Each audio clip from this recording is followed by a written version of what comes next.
yourself, sir. Already unmuted. All right. Excuse me.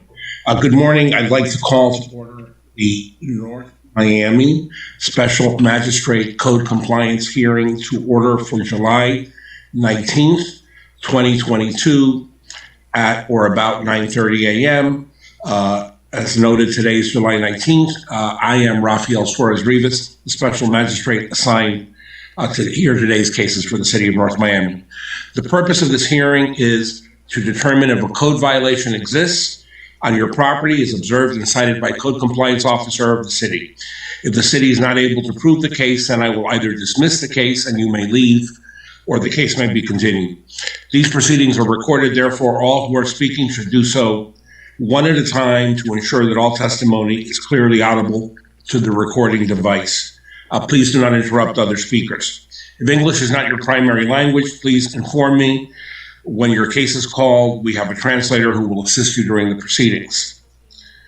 When your case is called, the property owner, agent for the property owner, and any witnesses that you have should come forward and they should address us through the video monitor screen. Please speak directly into the recording device, or to your into your sound, your audio level, and state your name, your business, your mailing address, and your relationship to the property. If you're not the property owner or an attorney representing the property owner, then you must present a notarized power of attorney affidavit in order for your testimony to be taken on behalf of the property owner. For new cases, you will be asked for the record if you are aware and understand the violation, and in the case that is being heard today, you understand what is required to resolve the violation. Please answer accordingly. The city will present its case first, then the property owner violator will be given an opportunity to testify on their own behalf, to bring forward witnesses to testify, to present evidence and photographs, and to cross-examine city witnesses. Following the case presentation, I will issue findings of fact on the case. If I find the violation of city code exists or existed on your property, then depending on the case type, I will set an abatement date, that is for you to cure it, for the violation on the property, or for repeat violations, I will impose a daily fine amount. For new non-repeat cases, my order will include an abatement date by which you must resolve the violation and a daily fine amount that I may impose at a future date should the violation not be resolved by the abatement date. For appeals of civil citations, I will enter an order either affirming or reversing the citation. If the citation is affirmed, I will enter an order assessing the civil penalty, court costs, and a compliance date. If the violator does not comply by the compliance date, continuing fines and penalties will be assessed. If I find sufficient cause to postpone enforcement action at this time, I will table the case proceeding to another hearing date in the future. If you do not agree with the finding of fact or the ruling, the property owner may appeal the administrative order on the case to the circuit court. An appeal must be filed within 30 days of the date of the execution. The appeal is not a new hearing and is based on the evidence in the record.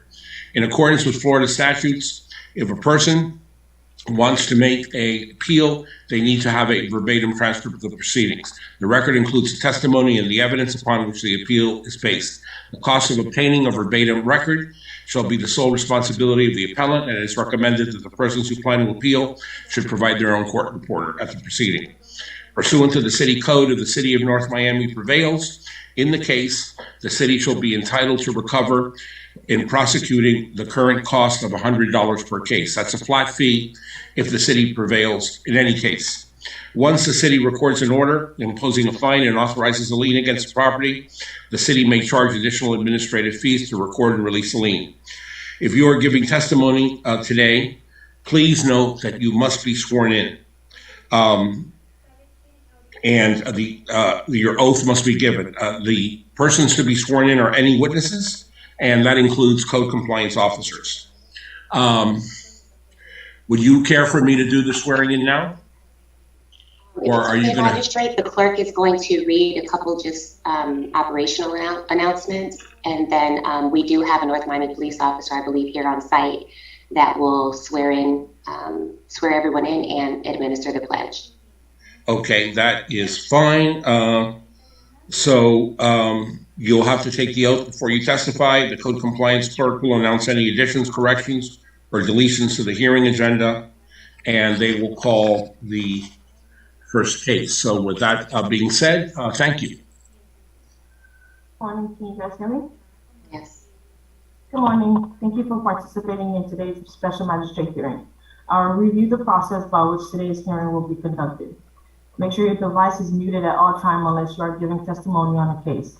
If you are using two devices to participate in today's hearing, be sure your audio is only enabled on one device. When your case is called, if you are signed in into Zoom, you will receive notification giving you access to audio and video so that you may give your testimony. If you are physically here in the office in person and wish to give testimony, you must sign in with the court clerk in the front desk and await a text message indicating your case is ready to be heard.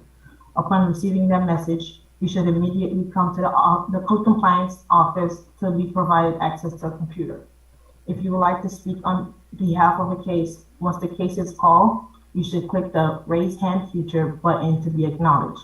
Before giving testimony on your case, please state your name, property address, and relationship to the property. If you wish to have an interpreter assist you during your case, please indicate that when your case is called. Magistrate, that concludes all the instructions for today, and there are no amendments to the agenda. The agenda is set. At this time, if I can have the North Miami officer administer the pledge, and then following that, administer the oath. If everyone can just enable their video, please.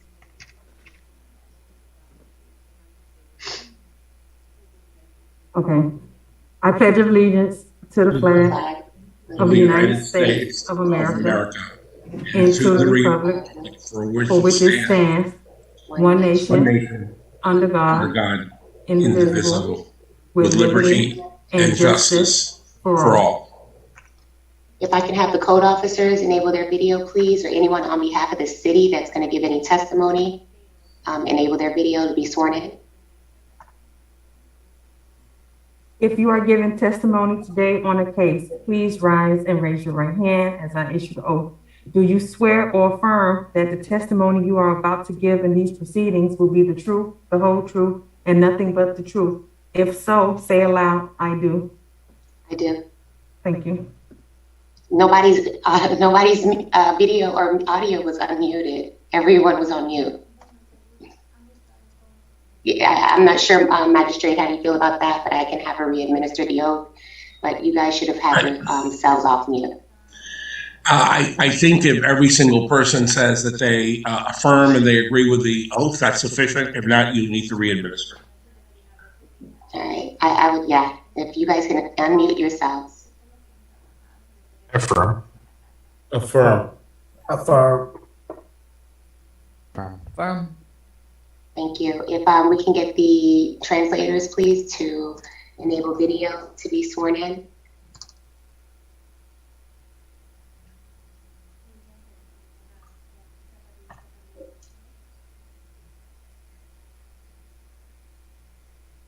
We're ready. Okay. Do you solemnly swear or affirm that the translations which you are about to give in these proceedings will be accurate and correct to the best of your knowledge, skill, and ability? Say, I do. I do. I do. Thank you.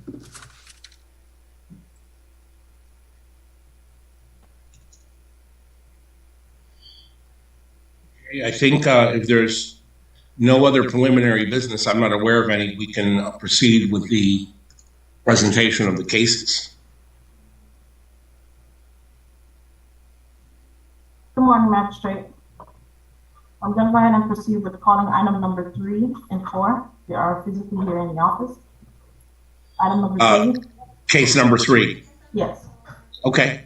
Item number 3, 13100 Sunrise Plaza LLC. Case number CEFOB 2022-00095. This case was previously found guilty with an abatement date of July 8, 2022. Fine was set at $200 plus a $100 cost assessment. The officer is Shannon Sanders, and the item number 4 is 13100 Sunrise Plaza LLC. Case number CEZCU 2022-00242. This case was previously found guilty as well with an abatement date of July 8. fine was set at $200 plus $100 cost assessment. That's on the second case, on number Yes. 4? Item number 3 and 4, they're for the Right. same property owner. Right, I understand. You said that the daily fine on the case number 4 is 200? Yes, And what was it on case number 3? 200 as well. And the abatement date was the same on both? That is correct, July 8th. And there's been no cure on either one? No correction? The officer will give testimony on that shortly. Okay, let's hear from the officer Shanna as to each case. 3 and then 4, please. Shanna Sanders, City of North Miami Co-Compliance Officer for first case CE. Hold on, Shanna. Is the person here? Okay, let's let them get in first.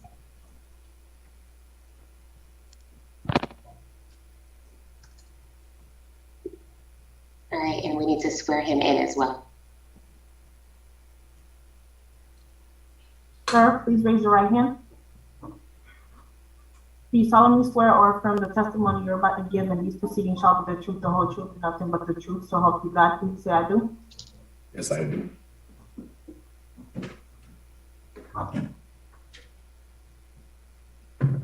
Sir, would you like for the gentleman, magistrate, would you like for him to state his name and relationship to the property?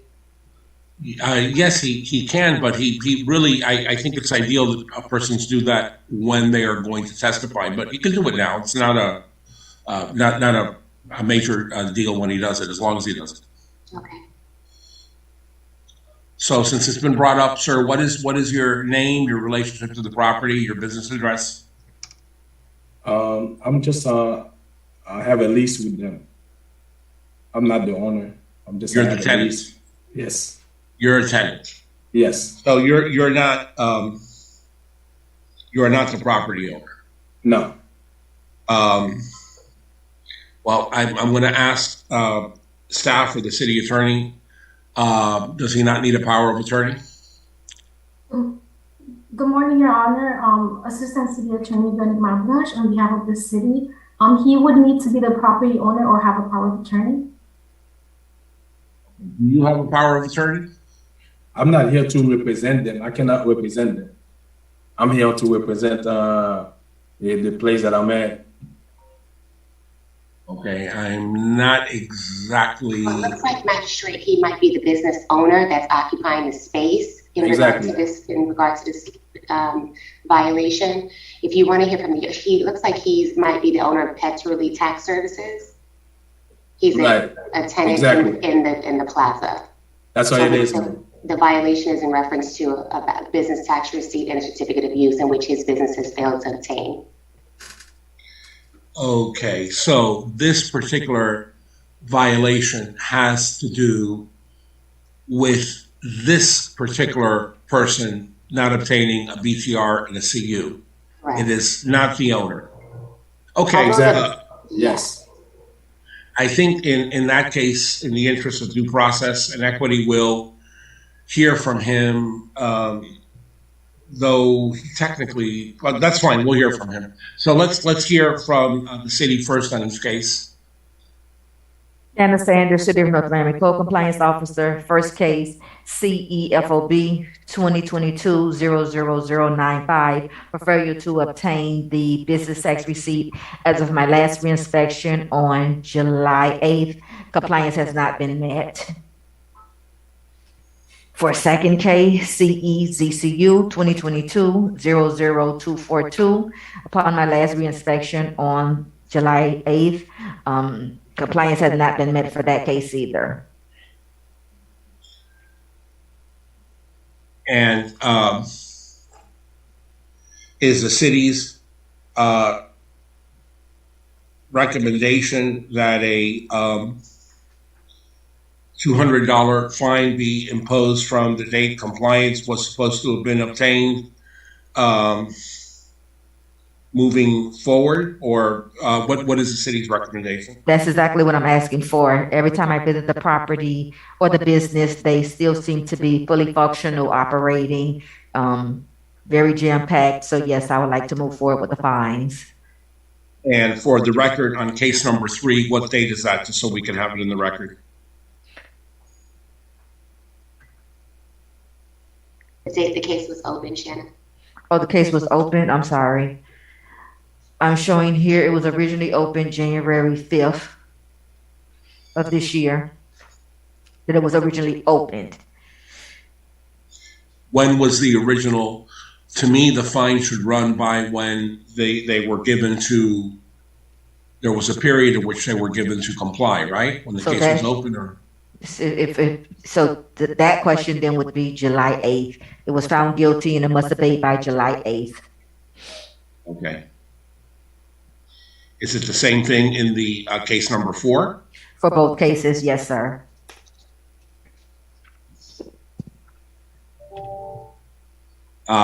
Officer Sanders, is there anything else that you care to add or to tell us at this time? Can I say something, please? Yes, you can. But as I noticed, as I explained at the beginning, first we hear from the city, then we hear from the respondent. So Okay. now that we've heard from the city, we will hear from you. Yes, thank you. Go. All right. First, I heard from Mrs. Sanders late. So the last time I come to court, they only give me 30 days. You know, I'm on chef. I don't really have the time, so I'm trying to comply. I went to, you see, as you can see, I have everything. I'm working on everything. So I have to make a new LLC and everything. So all I need to get everything done, I need another 30 days to get everything. I'm almost finished. It's not like I'm not listening. I am. I'm trying. I'm trying very hard to get this done. So I have to make a new LLC. So everything's taking a little time. So that's the reason why everything is not done yet. But I want to. I really want to. Please help me. Just give me a little more time, another 30 days, and everything should be resolved. Please. That's all I ask. Having heard the testimony of the officer and having heard the testimony of the tenant and being mindful and attentive to both of those, I understand the tenant is apparently acting in good faith. Nevertheless, the facts are that the case was opened in January of this year. That means that this has been going on, and anybody can correct me if I'm wrong, for a period of 7 months. And, pardon me? Which I didn't even know about it. That's the last time I saw her and I received the paper. This is the time that I'm start acting. Officer Sanders, when was your first contact with this gentleman about these matters? January. I'm showing here January 5th of 2022. You did have contact with him at that time? Yes, I spoke with him, and I think it was the gentleman who identified himself as his brother. I spoke with another young lady, I think a reception or something at the business. So yes, I spoke with 3 different people, all in January, about this matter. But I'm the person who's in charge to get everything done on this place. Like I told you, it's only 1 month that I met you. The first time I saw you, that was like 1 month ago. Right. Well, I believe I accept the testimony of Officer Sanders. She was on the premises. She did speak to 3 different people, and I see different notices that the city issued at that time. So presuming that those notices were appropriately transmitted, which I'm going to do, I believe, again, that this has been ongoing for 7 months. And I think that, the applicant, in my view, has had a reasonable period of time in those 7 months to address this. This is a BTR and a CU. These are permits these are not construction permits. These are other more straightforward permits. On case number 3, based on the testimony and the evidence and all the facts in the record, I am going to impose a $200 a day fine from the abatement date, not from January, but from the abatement date of July 8th, which will continue to run. The matter can be revisited if there is compliance, plus $100 cost assessment. and compliance will be obtained by obtaining a current and in good standing BTR for Petrelli Tax Services. The order on case number 4 is that I am going to $200 daily fine from the abatement date of, again, July 8th, 2022, which will continue to run until a certificate of use, also known as a CU, for Petrelli Tax Services is obtained, plus the standard $100 cost assessment. This is the order on each case 3 and 4, respectively, based on the testimony and the evidence that has been presented by Officer Sanders, and taking into account the testimony of the occupant. Thank you. Thank you for coming in. Okay, we can proceed to another case. The next item is item number 1, which is 12605 Apartments LLC, case number CEFOV 2022000109. The officer is Jonathan Lemestre. And as far as item number 2, 12605 Apartments LLC, case number CEZCU 2022000253. And the person that's here on behalf of this case is Andrea Andrada.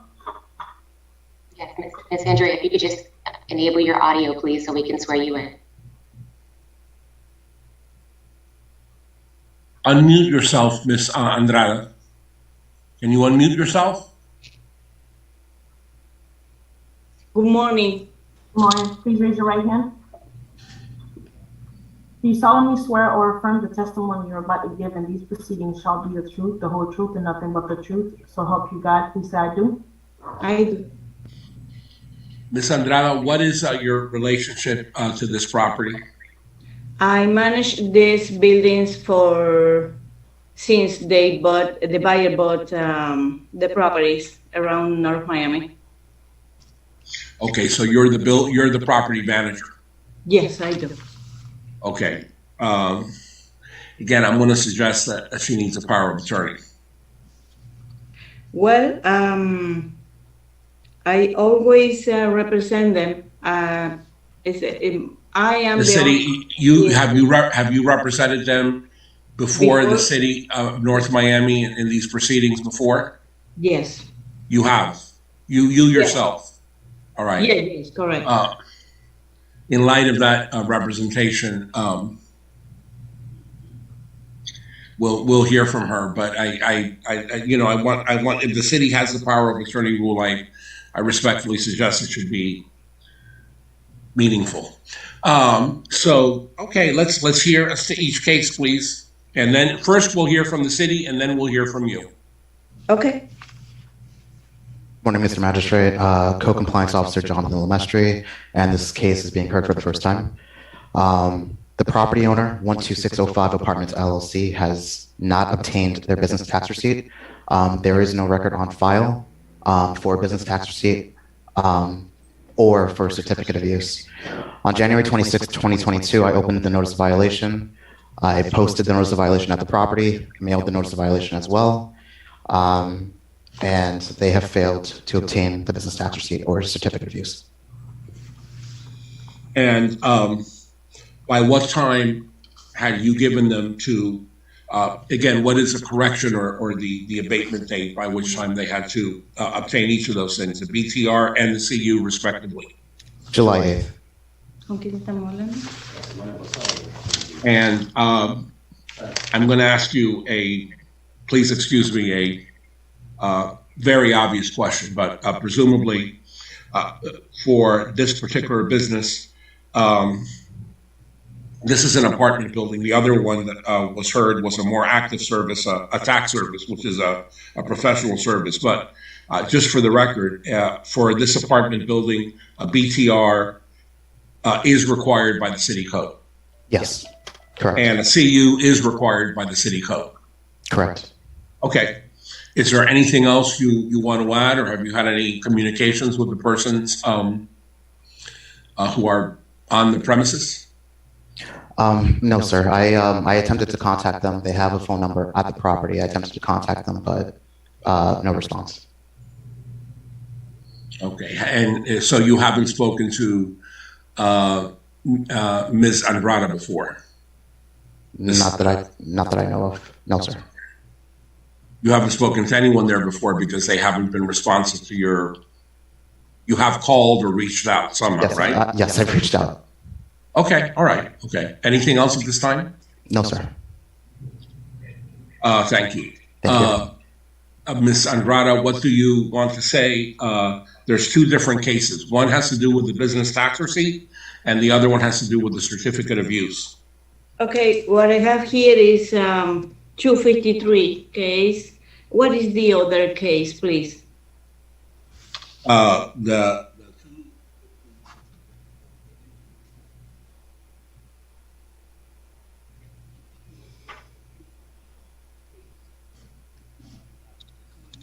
other case is ending in 00109. Yeah, 00109 is the BTR, business tax receipt case. Can someone just, for the record, briefly explain to her what each of those things are? Just very quickly. This is the first case, so the first time it's heard. So can someone very briefly explain what those are? Can I speak? No, because I want someone from the city to just state what those things are. Okay. So the certificate of use is needed for commercial properties. If you own a commercial property in the city of North Miami, you have to have a certificate of use and a business tax receipt if you're a commercial property owner in the city of North Miami. Very, very good. Thank you. Thank you. Yeah, you can speak now. Okay. Unfortunately, I did not speak with Officer Jonathan, but we have here Isaiah Balzin at the city of North Miami, and he is copied in all our emails with the process. We have an email also this morning. We are in the process to get this certificate of use, and unfortunately, right now is in DERM. DERM, as you know, it takes very, very long time to get approved. We submit all 3 applications for them, and the status right now is they are pending WASD review, which is, I don't know what that means, but that is the status right now. Water and Sewer Authority Department. I'm speculating. I think that's what it is. An acronym for. So we are in the process to get them. Unfortunately, when we bought this property, it was taking like they was running, probably without all this document. So that is why we did not change ownership, and we have to do all the process since the step number 1, which is you have to go through the county. So it is the whole process with all their requirement is different when you just go through North Miami and change ownership. Unfortunately, the previous owner doesn't have any document. So that's why it is taking time, but we are working on it, definitely. And every email is copied to Isaiah Senior Planning Technician. Yes, but there hasn't been any contact with the code enforcement officer who, Officer Lemestre, who cited you and who I think had attempted to contact you. Well, based on the testimony and the evidence, I do think that this particular agent of the respondent has been somewhat active in trying to move things along, though they have not obtained the required BTR and CU, but they do seem to be undertaking steps based on their testimony. What is the city's recommendation on this, if any? The city is requesting adjudication, a ruling of just when they will be able to obtain their BTR and CU. And this is the unlike another case, this is the first time these things come here, right? Yes, This sir. is the preliminary hearing, magistrate. Right. So the city would be requesting that you enter an adjudication finding the respondent in violation of city code, at which time you would set an abatement date and set a fine. If in the event compliance is not met by that date, they would come for a second hearing for which the ride could be ratified at that time. That's what I was looking for. Thank you. What would be within anyone's opinion, based on just general community knowledge or past practice, what would be a reasonable time for them to obtain the BTR and the CU based on anyone's experience with this? Well, it's totally your discretion. It's an apartment complex, so I don't know that we have identified any life or safety matters as it relates to this issue. You do have the abatement dates before you, magistrate, so it's up to your discretion. You can select an abatement date based on the testimony you heard by the respondent.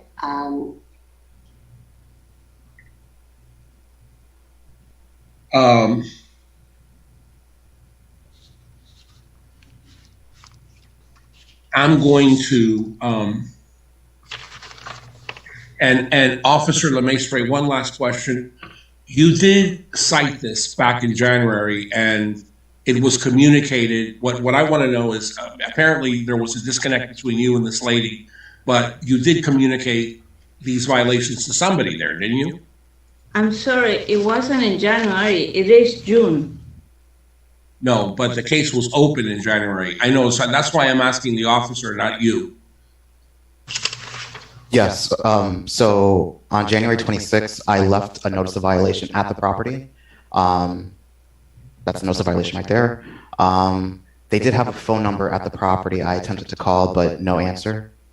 You did leave. That notice of violation was left by you that I'm looking at now in the evidence. Yes. On January, on or about January 26th of this year. Yes. Well, February 1st. Yeah. Okay, that's why I said on or about. On February 1st of 2022, you personally left that notice of violation there. Yes, sir. Okay. And does that cover the BTR and the CU? I can't tell, or does it cover? That's the beat. Yes, it does. It does cover both. Yes. It does. Okay. And you attempted to reach out to them by phone or by email subsequently and didn't connect. Well, I'm not asking you, Ms. Andrada, because that's whether I'm asking him if he tried. That's what I need to know. Yes, sir, of course. Okay. Based on the testimony and the evidence, I'm going to find in case number one, CEFOB 2022-0109, that 12605 Northeast 13th Avenue is in violation by not having a business tax receipt as required by the applicable sections of the North Miami Code, consequently, I do find that they are in that violation. They will have till August 5th to abate, and if not, a daily fine for this particular violation is $200 will accrue after that date until there is compliance, and the cost assessment of $100, a standard for all cases, is hereby assessed. So, on case, yes. I'm sorry. Can I interrupt you? I'm sorry about that. No, you can interrupt me now at this point. I'm issuing the order. Okay, the problem is the county is taking so long. Them is impossible. I don't know. I can't. You may want to. Right. Yes. Right. I cannot advise you. It is not appropriate for me to advise you. But if I were you, just a general suggestion is you may want to contact whoever you're dealing with at the county and suggests that you're in the middle of code enforcement proceedings, facing fines in the city of North Miami, and they need to expedite their review. You may also, once you're in compliance, want to request mitigation, but you need to be in compliance. On case number 2, 12605 apartments, I do find that they are in violation by not having a certificate of use, also known as a CU, as required by the City of North Miami Code for the address of 12605 Northeast 13th Avenue. I will give them till August 5th to abate, or that is to cure this. Afterwards, there will be a $200 daily fine, which may be imposed, as is provided for this particular violation. And the $100 cost is also assessed because they are in violation, as has been shown by the testimony and the evidence presented. Unless the city wishes to add anything else, that is the order in cases number 1 and 2, respectively. Can I say something? Yes, of course. You can now. Okay, thank you. I'm sorry. I thought I heard you say you wanted to say something, and I said yes. Yeah. Okay, thank you. The problem is very, very short time to do this, because once we finish with them, we have to come back to North Miami and submit the whole package again, and it will take 10 days to review again. The cities are not moving as fast as 10 days, unfortunately. I mean, I am present all this evidence that we are working on it. And I know we are in violation, but this is, it's not helping us, because it's not depend on me, it depends on the city right now, and now in the county. Right. So I don't know if they're going to ask for a survey or a plans right now. I understand. The issue is, just so you know and you understand, that this case originated in January and the property was posted in February. We are now in mid-July. So that is the issue. That is the issue. Okay? So that is the reason for the timing. You asked for an explanation, and that's my explanation. There has to be, compliance. There has to be compliance. So okay, but the city is also, somebody in the city is copy in all our emails, so they have the full evidence that we are working on it. Yes. We have no communication with the officer, unfortunately. I don't have even right. But he says that he has tried to have somebody in North Miami. Right. Well, we also need to be dealing with code compliance, because planning is going to help you with the permits, and that's their job. But they're not an enforcement department. That's code compliance and building. So you need to be in touch with them. And I appreciate what you're saying. It does seem like you're acting in good faith. And when you are in violation, perhaps you can come and request mitigation. That is for the fine to be lowered. But you have to be in compliance before you even do that, and the fine would have to be imposed. So again, the reason for the August 5th date is because this case originates in late January, early February, and it's now 7 months later.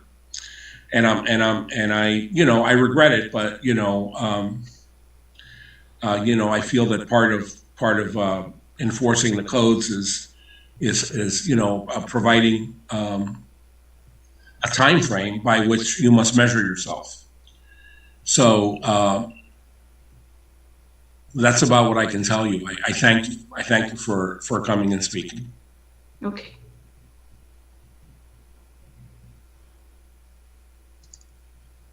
Item number 5, Chain Goldman, case number CDSTA 2021-0046. The officer is Jose Perez. And I believe we also have a Dina Jacob here on behalf of this case as well. Okay. Chain Goldman, I've given you audio and video access to the meeting. Mr. Nicholas, I see you as well.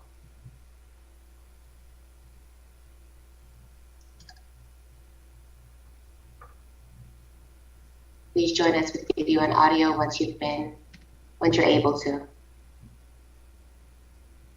Do we have an attorney Good morning, Ms. Patterson. My name is Nick Lampariello. I am an attorney.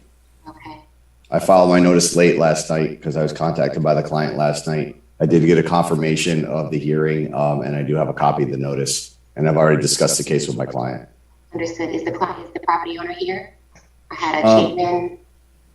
I don't believe they are going to attend today. I told them I was going to attend on their behalf. I have a Goldman also, though. Who is Goldman? Goldman is the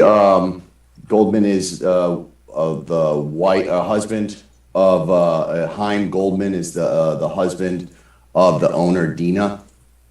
Okay, I saw him here. More or less the property manager. So if Chaim Goldman is on the call, then yes, he's going to attend. Okay, Mr. Goldman, are you there? I'm attempting to give you access to the meeting. Okay, looks like he just acknowledged that here.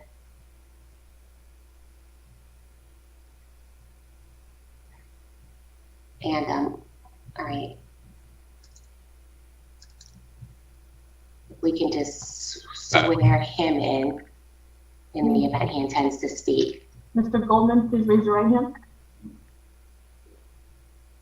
Do you solemnly swear or affirm the testimony you're about to give in these proceedings shall be the truth, the whole truth, and nothing but the truth, so help you God? Yes. I do. Yes. Okay, so we've established that we have counsel and the property manager slash spouse of owner present.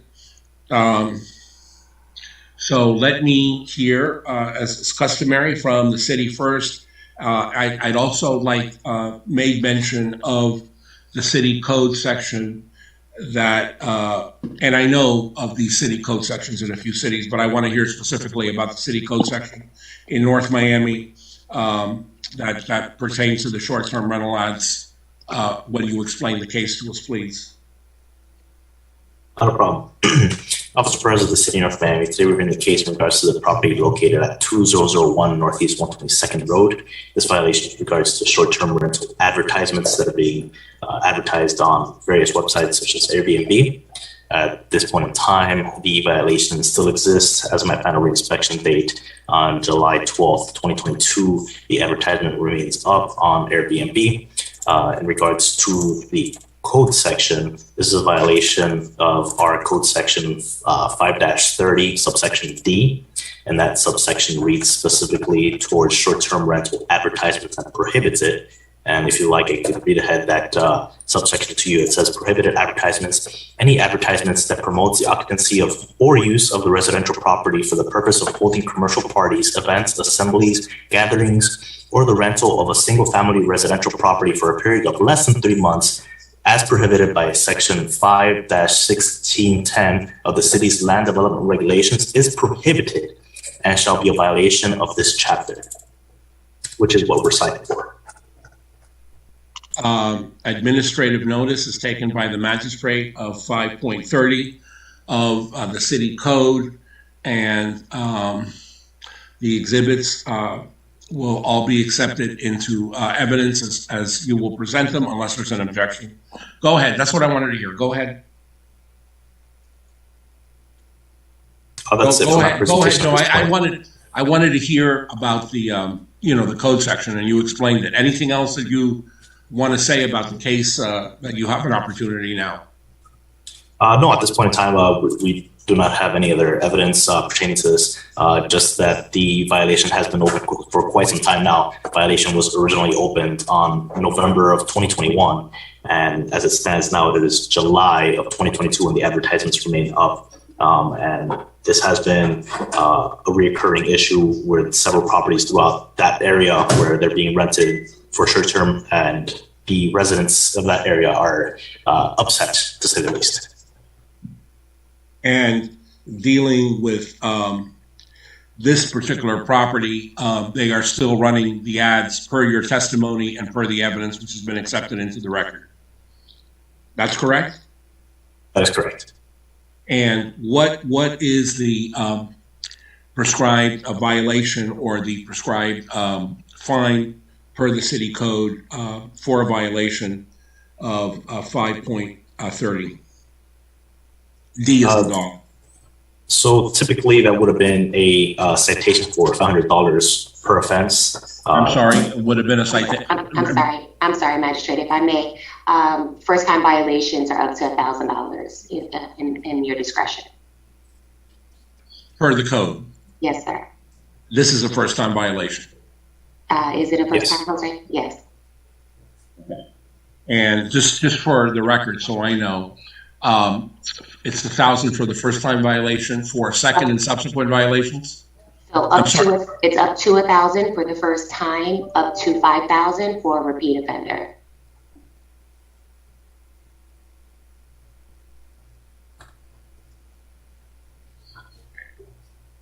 So it's up to $1,000 for first time. Correct. Okay.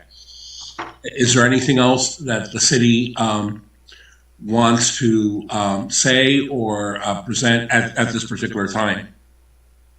Not at this time. Okay. And for the respondent, either counsel or the property manager, either one may speak. Your Magistrate, I'd like to respond. I'm counsel. I have one quick question for Officer Perez, if you don't mind. No. Mr. Perez, we've never formally met, so nice to meet you. When was the first date of the violation? The violation was, in essence, created on November 16, 2021. Okay. So it's been, okay. So it was the end of last year, so it's been, okay. So, for your notice and thank you, Mr. Perez, and Mr. Magistrate. My client was, number one, just brought this to my attention last night. They were also unaware of the violation. The address itself has the property address, which is stated on the deed to the property, which I have reviewed and I have checked. They did take title to the property in September of this year, and they were not aware of the. You mean September of last year? Yeah. So they had title to the property in November of 21, which was when the violator. Okay, all right. Okay. Yeah, we have no dispute as to that. We do have this. We can't really dispute notice as well, Your Magistrate, because the address on the deed is incorrect. I did talk to my client. I've already sent him the change of address form. He's going to be filling out the change of address form, and he's going to be updating his mailing address to a correct mailing address. In addition to that, after I reviewed it late last night, I talked to him this morning. The Airbnb listing has been taken down. And the listing is no longer available for any vendor. And if Mr. Perez would like to check right now, he could check right now, or I could share my screen and show you that the listing has been pulled. And we have come in compliance. He did just receive a copy of this notice. When he received a copy of the notice, he sent the copy of the notice over to me. I immediately rectified all the situations, read the notice, and became in compliance with the city and the city code. So at this time, since we are in compliance, this is a relatively new case. I think it's a little over 6 months. The fact that he really didn't receive notice, even though he didn't update his address, we asked your magistrate to waive any and all fines and costs with confirmation that the Airbnb listing has been down, of course. And if you need proof, I can send it over to Mr. Perez or to yourself at this time. Very well. Is there anything else you want to say, counsel? Oh, nothing else, Your Magistrate. Okay. Based on the testimony and the evidence, including taking notice of the city code section and the exhibits on file that are accepted, as well as the representations by counsel, I am going to find that there was, at all relevant times, that is from November 16th, 21 through when there was a reinspection.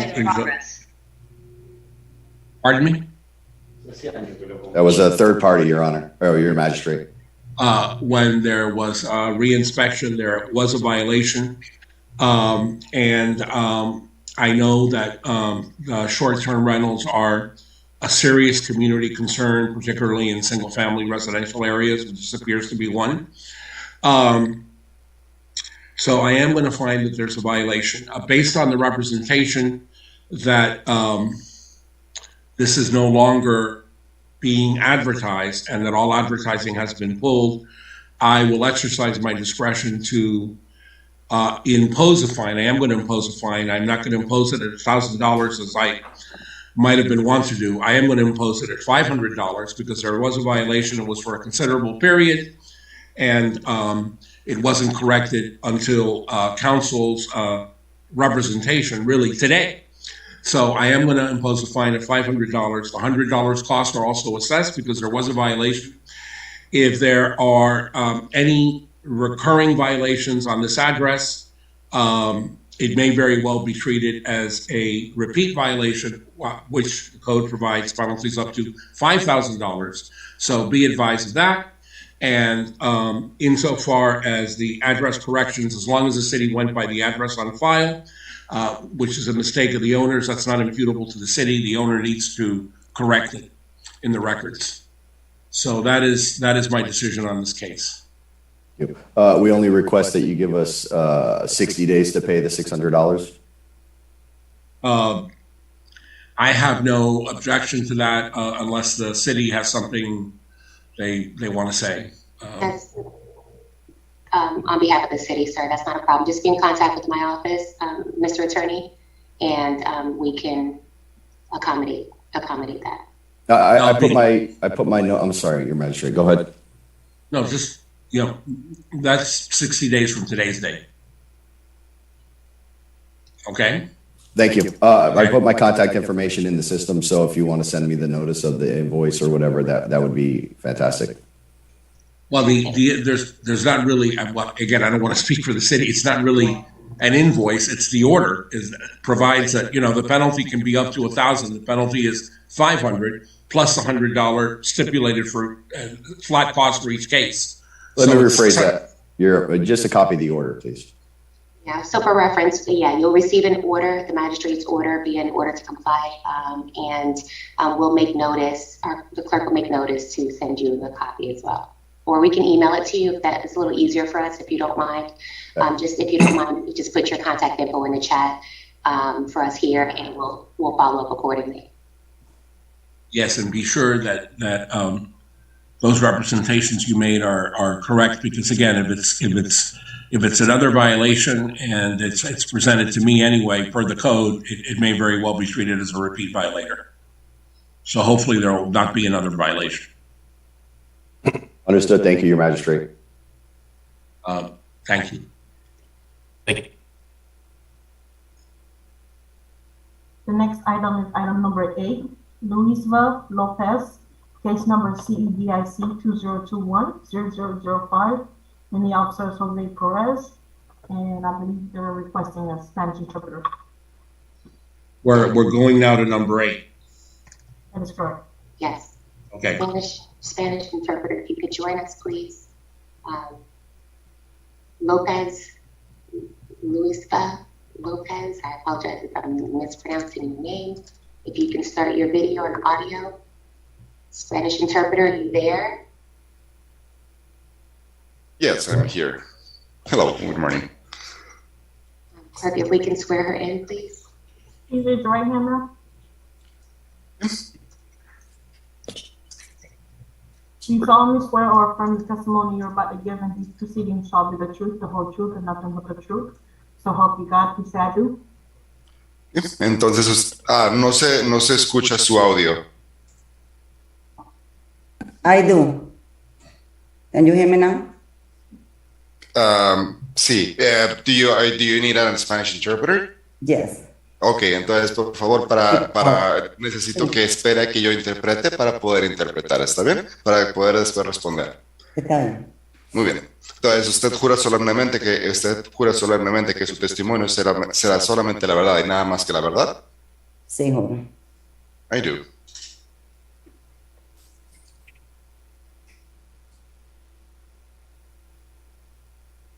Okay. All right. Officer Perez of the City of North Miami. Today we're hearing the case in regards to the property at 1885 North Hibiscus Drive. This violation was opened in December 8th of 2021. This violation is Officer Perez, if I may, you're going to want to, it seems to me, I'd suggest stop at intervals so it can be translated to the person, because if you just present the whole case, I don't believe it's going to be able to translate that. Yes, I was going to come to a brief stop after I described the violation. Okay. This violation is regards to dumping of paint into a storm drain. Sorry, Mr. Perez. The violation is for what? Dumping of paint into a storm drain.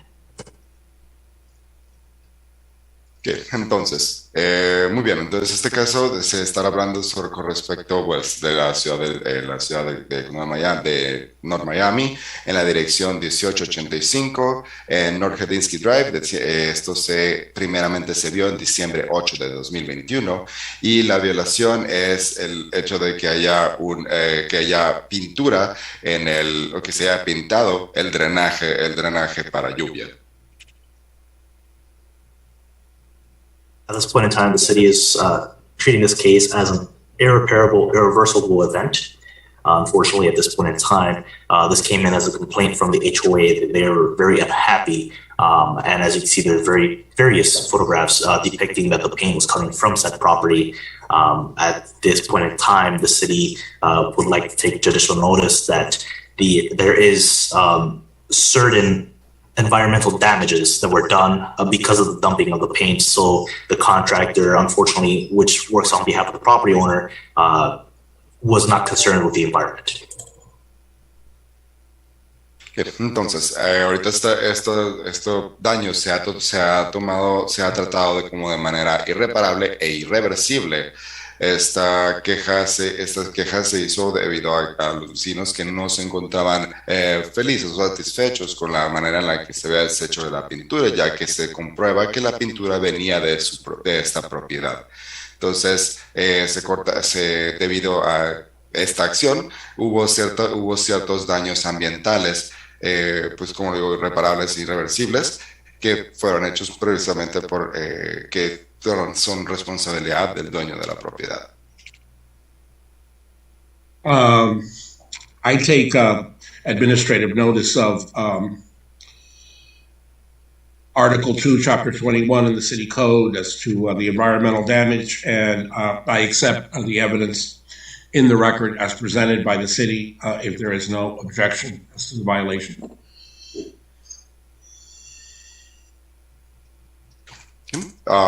Mr. Special Magistrate, can you please repeat the notice for Article 2? What section, what?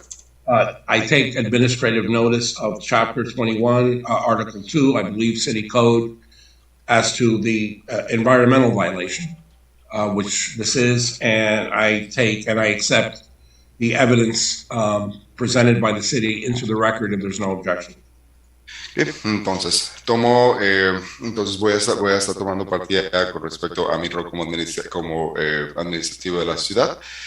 Entonces, basándonos en el capítulo 21, artículo 2 del Código de la Ciudad, en lo que respecta a la parte de violaciones al ambiente, excepto la evidencia que se me ha mostrado con respecto al daño ambiental que se ha ocasionado. Entonces, estaré aceptando esta evidencia si no hay ninguna objeción para ello. Sí, tengo una objeción con respecto a esto, ya que el daño ya fue resuelto, ya nosotros nos encargamos de limpiar todo el desecho que había allí, que en realidad fue de las personas que contratamos para que pintaran la casa por fuera, los cuales no sabíamos nada hasta que no vimos lo que se ve en la foto, y los contactamos y nos dijeron de que una tanqueta de la pintura donde ellos estaban enjuagando los rolos y eso con los que pintaron, se les había roto y todo había ido a parar ahí al drenaje. Ellos no nos habían dicho nada en ese momento, nos enteramos después, y cuando las personas de la ciudad fueron, y dijeron que iban a tratar de quitar esto allí, de resolver el daño, pero al parecer no pudieron, y después nos llega la noticia esta del notice. Quiere parar en un momento porque otra vez él tiene que traducírselo para la otra gente y si sigue hablando tanto no va a poder hacerlo. Okay. Thank you, Mr. Minister. So the damage that I do have an objection. So the damage has been resolved. I have cleaned all the waste. There was in fact a person who we hired to paint the house from outside, and so it seems that the container that where they were cleaning their tools, it got broken and all the waste went to the storm drainage. Is when the people of the city noticed that and went over me and to see how we can resolve this, and then is when she was interrupted and we can continue. Pero señor López puede continuar. Entonces la ciudad de Miami fue y dijo que iba a tratar de limpiar ahí el drenaje. Al parecer no pudieron limpiarlo y entonces después nos llega la noticia de que teníamos que el hiring hoy y ya nosotros mismos por nuestra cuenta hicimos la limpieza de afuera, adentro, todo eso quedó mejor que como estaba antes, incluso mandamos ya las pruebas a la ciudad de North Miami para que vieran cómo había quedado todo el drenaje. So the people of the city of Miami went and tried to clean it, and tried to clean the storm drain, but it seems that it didn't work out. So we ourselves, we did it. So we cleaned it from the outside and from in the inside, and we sent proof of this to the city about the outcome of that. That was actually better than it was before. Does the city have anything further? No sé si pudieron ver las pruebas. So the city does want to take notice that they did submit pictures of them, I guess, in the process of cleaning the storm drain, but that's what was left, the residual that was on the storm drain, right? It doesn't take into consideration any of the paint that actually went down into the sewage system or any of the paint that actually went into the waterways. Which would have, in your professional testimony, the paint would have gone through the piping into the sewer system and into the waterways and been discharged into the bay and so forth? Right, it wouldn't have just stayed local to that section of the sewage. Entonces, sí se tomó en cuenta las fotografías que se mandaron del proceso en el que estaban limpiando, el drenaje, pero lo que pasa es que no están tomando en cuenta todo lo que ya se fue por el caño y está en el sistema fluvial. Todo el daño ecológico que eso ocasionó, el residuo de esto. No sé si tienen fotos de la vez que estaba la pintura. Nosotros entramos y vimos que había pintura efectivamente afuera, pero en las tuberías nunca llegó a pintura. Incluso yo no veo ninguna foto que diga que había pinturas dentro del drenaje, adentro de las tuberías. Solo una salpicadura. Pero cuando nos fuimos a limpiar no había pintura como tal ahí. Solamente salpicadura porque era más bien agua diluida con pintura. No era pintura directamente. Pero. So, well, I don't know if you have photographed where is the painting at, because it seems that it was just a splash of painting. It was even paint what it went to the storm drain. It was more water, like the water from the container where they were cleaning their tools. So it was diluted painting with water. It was more water than paint. Officer Perez, I'd like you to address that because while it's not well articulated, she seems to be denying the violation. So you may want to just, I'd like you to, I believe you should respond to that in terms of the conclusion that discharge entered the system and explain it in a 1, 2, 3 simple way. While we see, as evidenced by the pictures that were presented, there was definitely paint covering the sewage drain. That is undeniable. We also take judicial notice that she mentioned that the cleaning company, or the painting company rather, had dumped whatever excrements they were using to clean the brushes. This now concoction of chemicals went into the storm drain, and unless it was pumped out, those contents went down the drain. This also takes into consideration that rain happens. Anytime there's any water or flooding or anything, it goes into the system and it goes through the exit of the system. There's no way to suction out that subsection unless it was done on the spot, which was not. Entonces, mire, esto solamente para explicar la naturaleza del cargo. Entonces, pues es una evidencia definitiva que pues que hay pintura ahí, que hubo pintura, que está manchado de pintura ahí. Entonces, que el hecho de que usted nos comente que esta es agua donde ellos estaban limpiando sus cepillos, sus herramientas, igual esta agua contiene químicos, que estos químicos se incorporan al sistema pluvial una vez que desecha pues el agua junto con químicos. Entonces, así como con la lluvia ocurre, que también va directamente al sistema pluvial y no hay manera de extraerla de ahí, es lo mismo. Special Magistrate, if I can just add, I just want to note here that the property owner submitted some evidence. Upon submitting the evidence into the city, referenced the issue, she noted here in her description that in fact there was a violation. And I think where we are in terms of, the hearing today is the city's requesting that the magistrate acknowledge that in fact there was a violation of city code, and we're looking for a one-time irreparable reversible fine up to $15,000 based on the magistrate's discretion.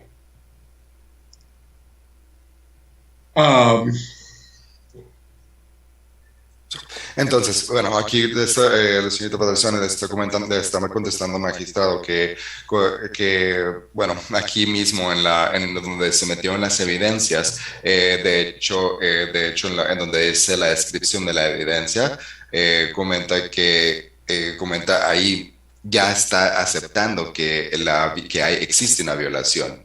Existe una violación y que ha sido corregida. Entonces, aquí ya se tiene que, por el hecho de que sí exista esa violación, ya hay una multa de $1,500 por eso, Mr. Magistrate. No, ella no dijo, the director didn't say 1,500. I believe you said, correct me if I'm wrong. 1,500, right? I said that the city is looking to have an adjudication with a fine that would be classified as irreparable or irreversible. It's a one-time fine up to $15,000. $15,000, okay.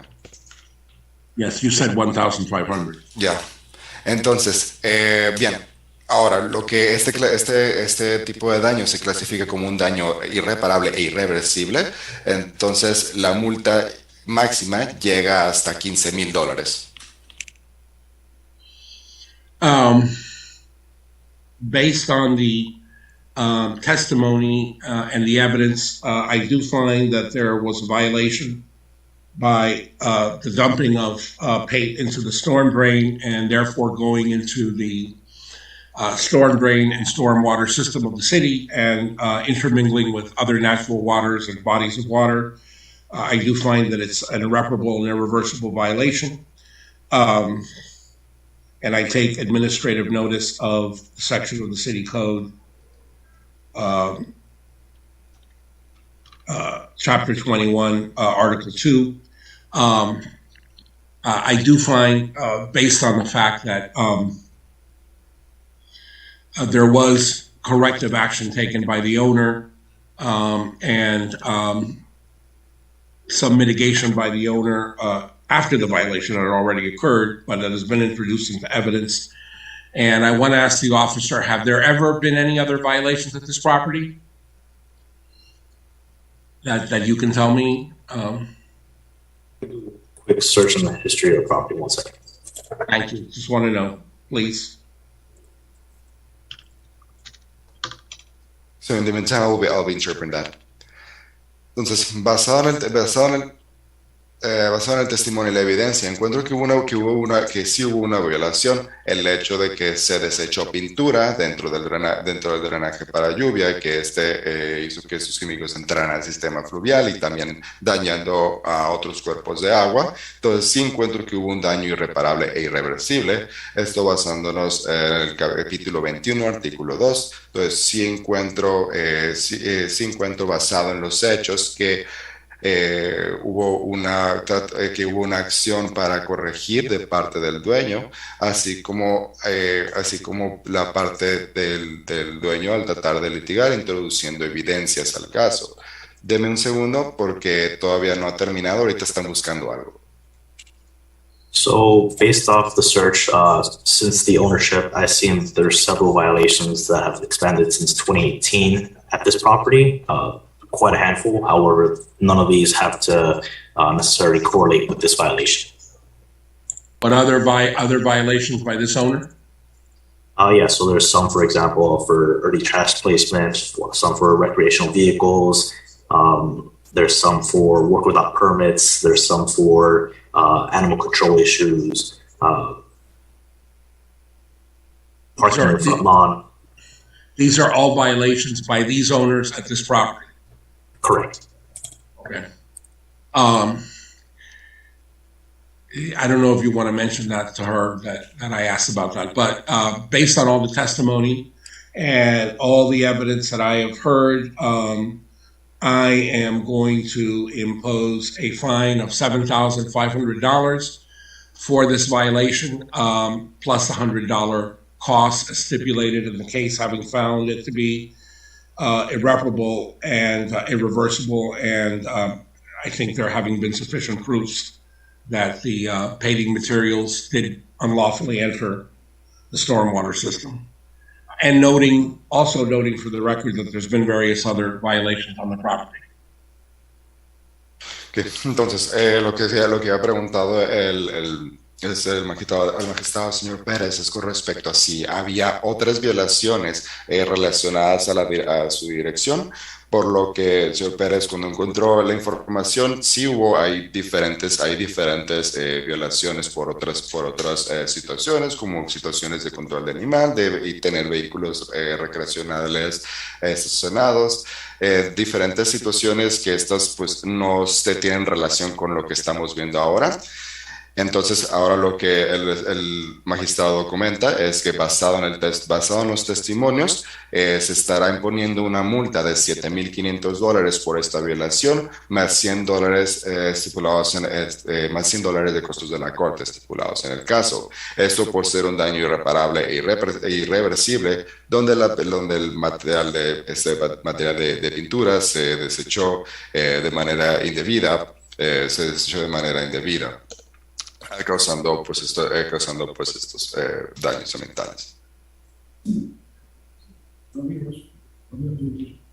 And I thank you for coming in and for explaining, and I appreciate everyone's participation, and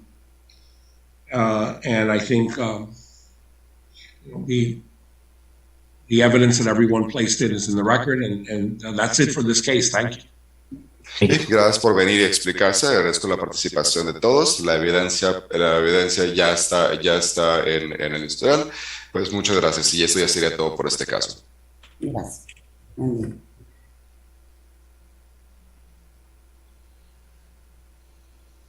We'll proceed with item number 15 through 17. Officer Shanna Sanders. 15 through 17? That is correct. And the property owner is Sandville Apartments LLC. For item number 15, case number is CEMHS 2021-00155. Item number 16, case number CEMHS 2021-00158. And item number 17, case number is CEMHS 2021-00159. And it's for Sandville Apartments LLC. Leah Okondo, I know that you're here on behalf of this property. I'm attempting to, okay, if you can accept the invitation to join the meeting.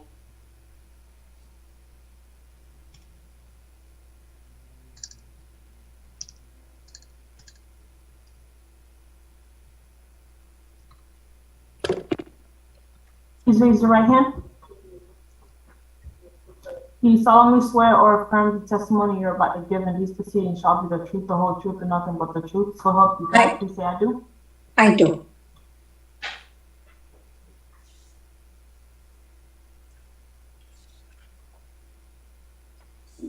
Shannon Sanders, City of North Miami Code Compliance Officer.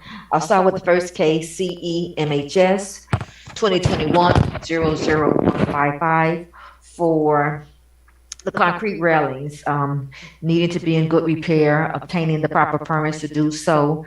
As of my last inspection, on the 8th, compliance have not been met. This is a new case that was originally cited October 26th of 2021, whereas an inspection was done during the annual housing inspection. Several violations were observed. It was brought to the property manager's attention, some issues that was taking place at the property. We had a couple of conversations. She sent me, a few emails stating a permit was not needed. I explained to them that, they needed to submit paperwork or get notice from building department stating that the repairs that was done to the railings were structurally sound and that a permit was not needed.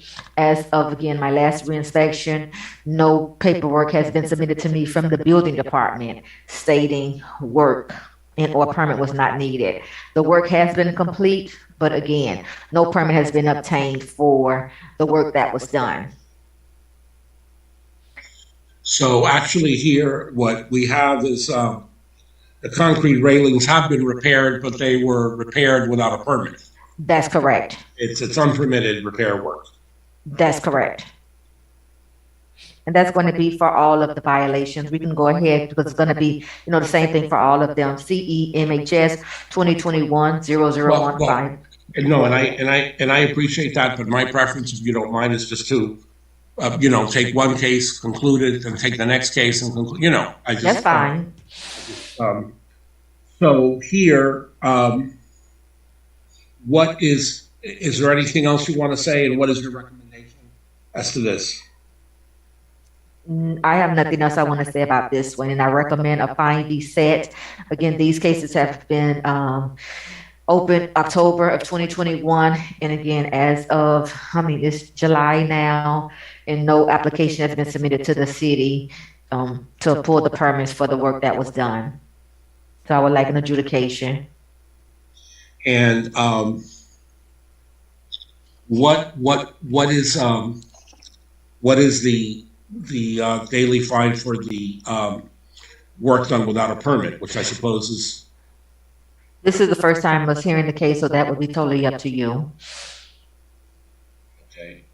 Is there any? Well, let me rephrase the question this way: is there any? It's a first-time violation, magistrate, so it'd be up to $1,000 in this circumstance, and that's discretionary.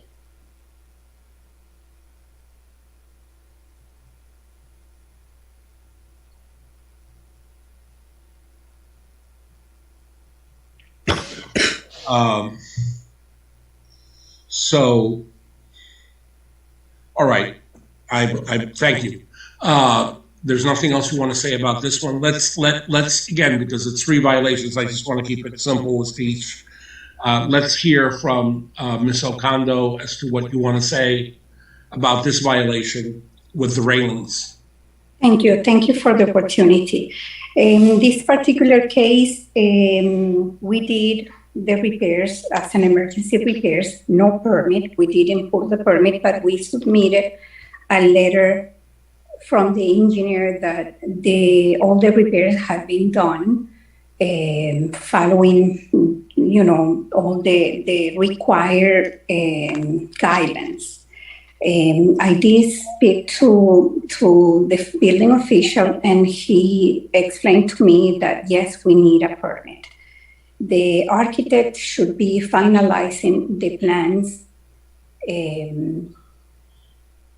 He told me, he's been doing a lot of work for us, for other buildings. So he should be ready by Friday this week. And we will submit, we try to submit the permit, but without a permit, it's not, without plans, it's not possible. So once I get the plans for him, we will submit the permit. But I like to emphasize that it was not a structural compromise for the railings. It was done as an emergency repair. And the reason that it took us so long to do this permit is that we have been involved in several permits. We're doing a lot of work in the city for all of our properties. So all I'm begging today is to please give us the time to have this permit finalized. And yes, thank you. Is there anything else, Ms. Ocando, that you want to say about this violation? This violation in particular, not really. It's we're conscious. We accept that we should have done the permit probably some time ago, but I'll be honest, we gave priority to some violations that we have with two other properties that we have in the city with you. I appreciate your honesty and I appreciate your candor. And let me just clarify one thing for my own edification from the city. There seems to be a fair amount of discretion with the fines here with the magistrates.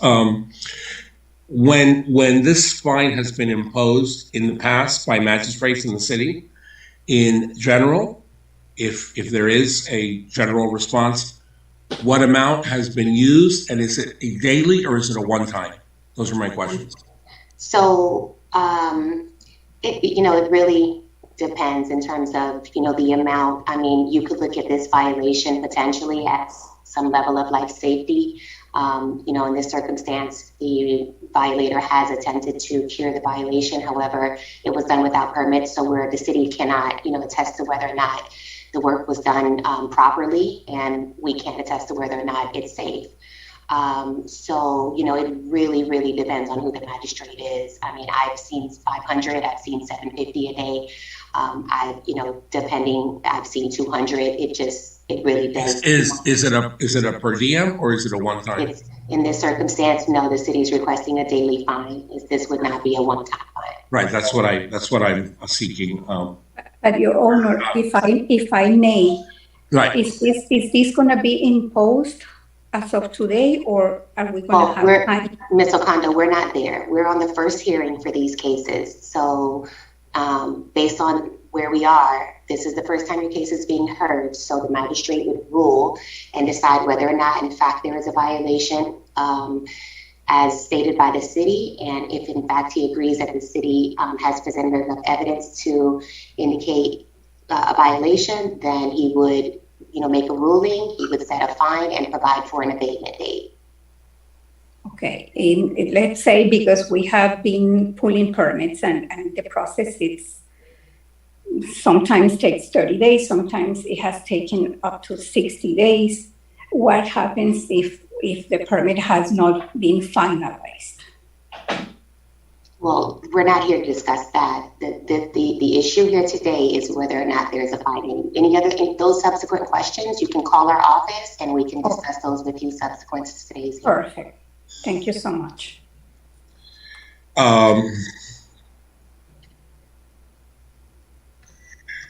Based on the fact that testimony and the evidence as presented in case number 15, I do find that there was a violation of the concrete railings based on the photos, plausibly not in good repair and plausibly structurally unsound. More importantly, I do find that the repair work was not permitted. Permitting is required by the building code and the city code for all exterior work, or 99% of exterior work. So this work was done without a permit. The original violation goes back to October 16th of 2021. Taking all of that into account and finding that this could be life safety, I am going to give a date of, I do find that there's a violation The $100 cost is imposed. I'm going to give an abatement date or a correction date. So you understand, Ms. Oquendo, of August 5th, for there to be a permit by August 5th. If there is not, there will be a $500 per day fine until there is a correction. So let me understand. By August 5th, we need to have the permit finalized. Yes. Can you extend it a little bit, please? Please, I've been pulling permits and I've been in the city for almost 2-3 days a week, and they have been awesome. Of course, everybody always wants everything extended. My problem here is that this has been going on since October of 2021. This is not even a case that originated this year. So that is why I am not inclined. If the city wants to agree to a further time because they think that under the circumstances, I would listen to that. But I myself, frankly, I looked at the age of the case. I agree with you, Magistrate. Oh, go ahead. I'm sorry, Crystal. Yeah, Magistrate, I would say your ruling, is fine. Like I said, Ms. Oquendo, if you have questions regarding the ruling, in terms of, operations, we are happy to look at your circumstances by the next hearing date. If you've made progress, here we can look at that and take that into consideration. But I think the magistrate's ruling is a fair ruling. These rulings kind of put our property owners in a position to get moving and to make these kind of get these issues abated. So again, if you've made progress and there's any delays or there's revisions necessary or what have you, we'll work with you on this end. But again, this is not the platform for we don't want to challenge the magistrate's ruling here. We can work with you internally if you're making progress. Okay. That means that even though he ruled the $500 daily, we can still show you that we have done. We'll consider where you are before we come to the next hearing. We'll look at where you are before we come to the next hearing. Okay. Thank you, everybody, for that participation. Let us move along. And again, because there are 3 violations here, I'd just rather keep them segmented. Let's move on to case number 16, please, if we can. Yeah, and just really quickly, Magistrate, I think, Shanna, there's a violation at this address. Reference paint is item number 17. This would just request that we would go ahead and close the case for compliance, as there has been a permit issued and confirmed by the building department on that item. So we can, if you would allow Magistrate, the city would ask to close the case for compliance. The city having made that request and everyone being present at the hearing right now. And I'd like to add also that we had the final inspection and it was passed. Okay, so this case is not only with the permit, but also we passed the inspection. Okay, in light of all of that, case number 17, Cemhs 2021-00159 is closed and removed from this agenda. So we are left with case number 16, which is Cemhs 2021-00158. Anna Sanders, City of North Miami Code Compliance Officer. As you already stated, case Cemhs 2021-00158. This is a new case that was cited was originally cited October 21st of 2021, whereas doing an annual housing inspection, again, several violations were observed. There were some notations made that the light fixtures, some of them were in disrepair and needed to be properly fixed, of course, with the proper permits. As of my last reinspection, which was when? My last reinspection, was July 8th, 2022.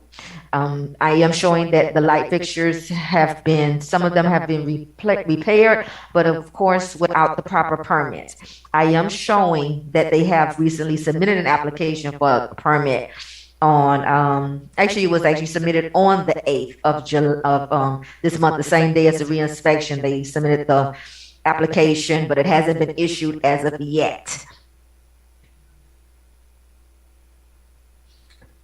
So with this one, I am asking for an adjudication as well, seeing that this is a case that was originally cited in October of 2021, whereas, the took, several months for an application to be submitted. Again, work was done, but without the proper permits. Okay, so again, based on your representation and all the evidence in the record and your testimony, which I all accept, is there anything else you want to add at this point? No, not at this time. Okay. Ms. Ocando, how do you want to respond to this case with the light fixtures? Okay, we did not repair the lightings. We did replace all of them because there were some of them not, it's hard to find the same fixture a couple of years after you replace them. So we replaced all of them. So the application was submitted on July 8th. I understand today after the hearing, I'm going to go to the city. I understand that this is not a complicated permit because it's only going to go through electrical. That's what I understand. So it's supposed to be an easy one, not complicated one. So once we have the permit issue, we will call for final inspection. I have one technical point I want to ask. It's my impression from general presentation of cases that most anything on the exterior requires a permit. Would that include, I want to know specifically, replacement as opposed to repair of light fixtures? I would think so, but I just want to confirm that. Your question is a permit required to replace exterior lighting? Yes, it is. It's a permit is required. Building official, you can step in if need be, but I believe, yes, it is required. All electrical work is required for permitting. Yes, and to add to that, the way it's stated in the city code, I think basically it says any to the effect of any work. Really, the code says that. So if they're doing any light fixtures, because light fixtures might be, and this is just the hallway itself, Shauna? It is the hallways, is some exterior lights that's in the front of the building. Yes, so yeah, it's hallways and exterior lights in the front of the building. Okay, because with the lighting also might be tied to make sure that is adequate lighting for safety as well. So definitely the permit would need to be required for that in terms of lighting. Building official, this is, thank you so much for your input. This permit would only be seen by electrical? Mm-hmm. Yes, if it's, only electrical. Just lighting fixtures, right? That's all you're doing. You're not putting up any poles or anything. No, nothing. Yeah, only electrical, correct. Okay, perfect. You're welcome. Okay, based on the evidence of record and including the testimony of the code compliance officer and the city building official, which is noted, I do find that there's a violation of replacing the exterior light fixtures on the premises without a permit. The violator is given to August 15th to correct or cure this. If on August 15th it is not cured, there will be a daily fine of $250 a day until it is cured, and the $100 fee for the case is imposed because a violation has been found and proven. And that's my order on case number 16.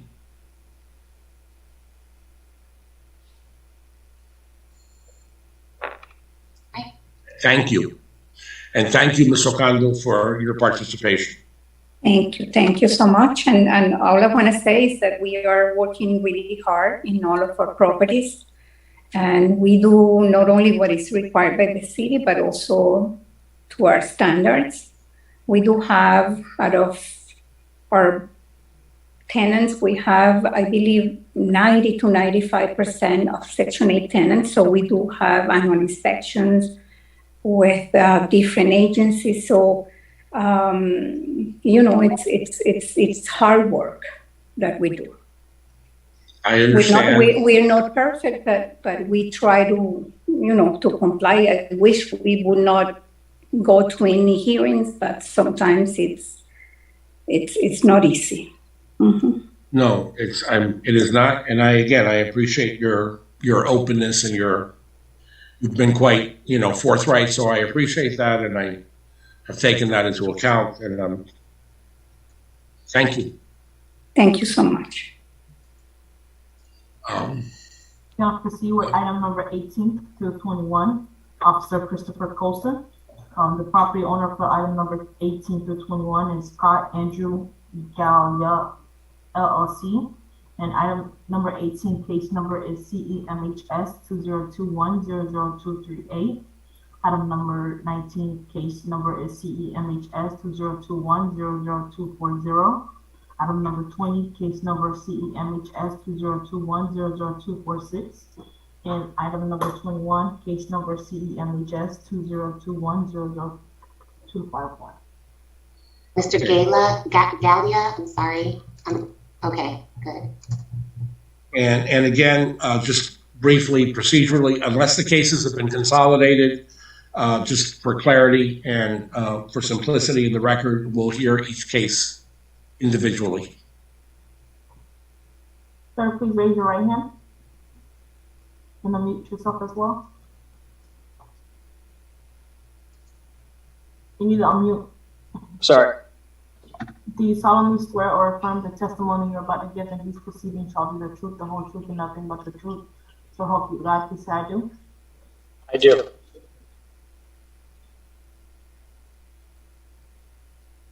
Good morning. My name is good morning. My name is Officer Colson, City of Miami Code Compliance. This is a new case being heard. CEMHS 2021-00238. The first one. This one is for no fire extinguisher in the meter room.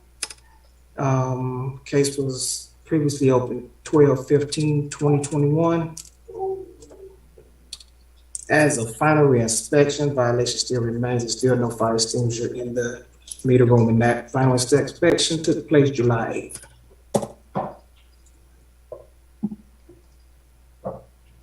And the code requires a fire extinguisher in the meter room, correct? Yes. Is there anything else that you want to add at this point? No, not at this point. Not for that case. And what is the use of this property? This property is an apartment building, apartment complex. Okay, and it's a inhabited apartment building. Yes, it is. Okay. And what is the city's recommendation here? I'm seeking an adjudication for this case. Okay, thank you. Mr. Gallia, what is your relationship to the property and your business address, and then state what you want to state, please? Yes, Magistrate. My name is Scott Andrew Gallia. I'm the property owner of 1020 Northeast 127th Street, North Miami, Florida. It's a 6-unit apartment building. My mailing address is 143. Something is wrong with your audio. Southwest 142nd Street, Miami, Florida 33186. Okay. All right. And I'm here. Hold on. Can you hear me now? Yes. Okay. My name is Scott Andrew Gallia. I am the property owner of 1020 Northeast 127th Street, North Miami, Florida. A 6-unit apartment building. My mailing address is 14373 Southwest 100. Apologies for interrupting, Your Honor. Mr. Gallia, are you driving? I am pulling over now, sorry. Mr. Gallia appears to I be didn't driving. realize it would take, yes. And, Yes, I'm not driving you, now. I had to pull yeah, and over. perhaps it's a good suggestion that you pull over somewhere. I don't know if that's what's interrupting your system. Yes, I just pulled over. Sorry, I thought I would be on earlier, but I had to head out. So now I've been surprised by my calling while driving, so I just pulled over. Thank you. I apologize. All right. You heard the presentation of the case. I have accepted, if there's no objection, the evidence of record and the testimony of Code Compliance Officer Colson. What is your response? This is a new requirement, I think, by Miami-Dade County regarding a special fire extinguisher that is required in the meter rooms. My discussions with the fire extinguisher company that services our building is that they were difficult to get for a while because these were new requirements and every meter room needed one of these things. It's not just your typical fire extinguisher. It's a specialized fire extinguisher. So they did have supply chain issues, but they were able to get one for us, and it was installed last week. So that has been installed. I can send Officer Colson the invoice for that if that would help, the paid invoice. And I don't know if he needs to reinspect or how we handle this. Well, okay, based on all this testimony, I am going to find that there was a violation. The case does go back to December of 21. Fire extinguisher is required by the applicable code section, and I so find so there is a violation. I'm going to give you till August 5th to comply, pending reinspection by the city. I don't think, I can't speak for the city, but I don't think a picture will suffice. They'll need to reinspect.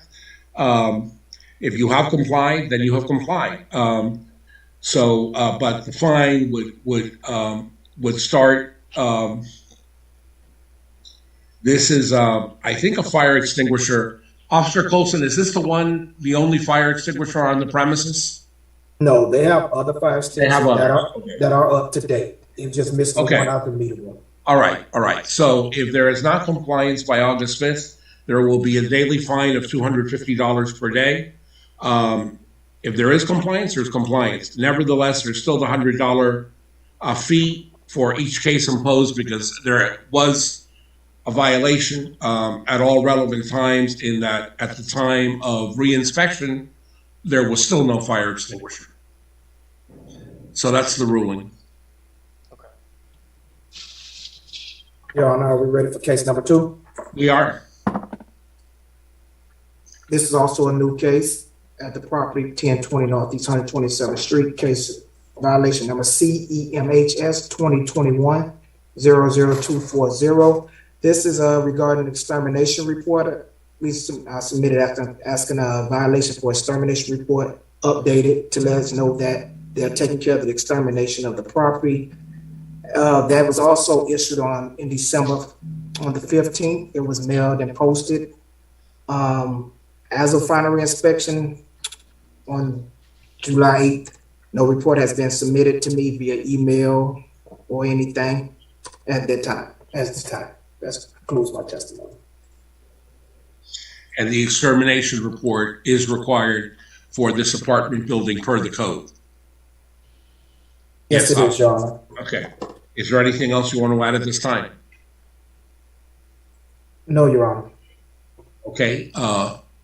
Mr. Gallia, let's hear from you, sir.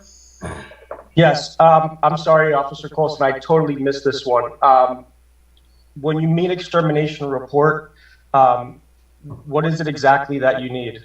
Is it a report from me with a date schedule of when we have the building exterminated? A date from you, from a certified extermination company that you have the building exterminated. It could be the latest one you have. So if you had it done already this month, that would be fine. If you have it coming up in the next week or so, As long as they've done the work and everything, that would be fine. Just an invoice that says it's been done. It's pretty.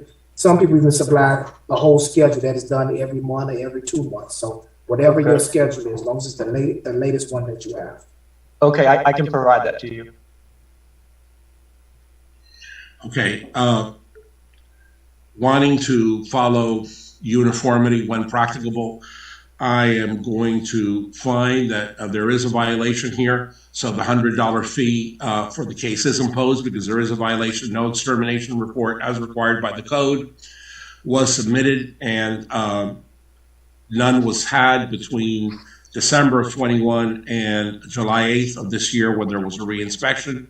So there will be till August 5th to cure or correct this violation. If not, there will be a $250 per day fine commencing on that day until there is compliance achieved for this particular violation.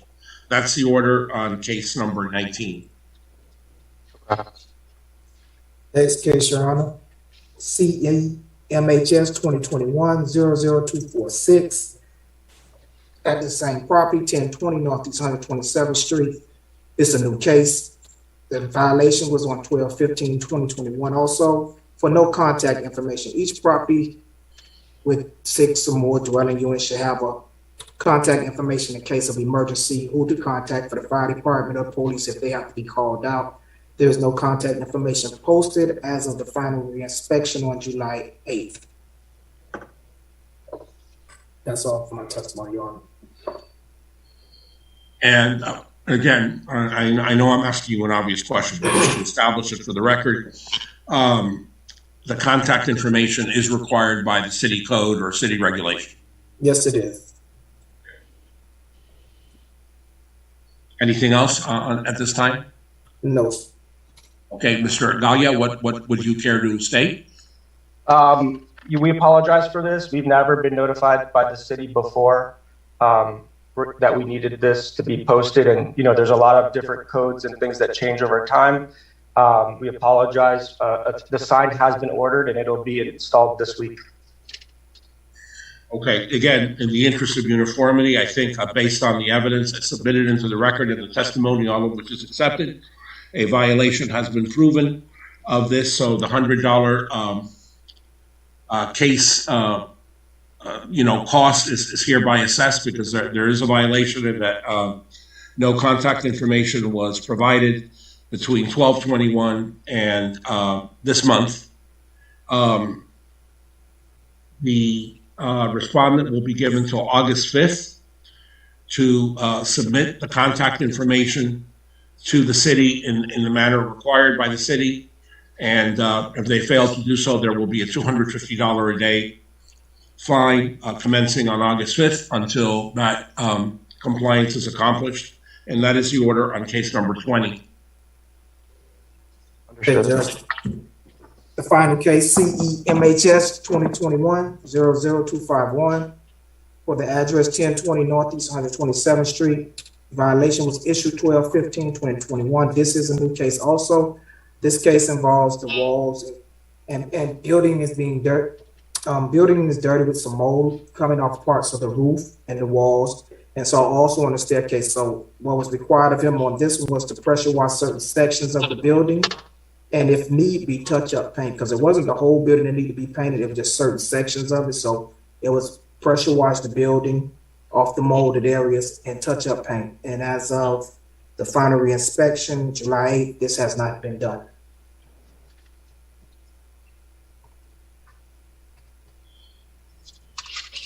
Is there anything else you care to add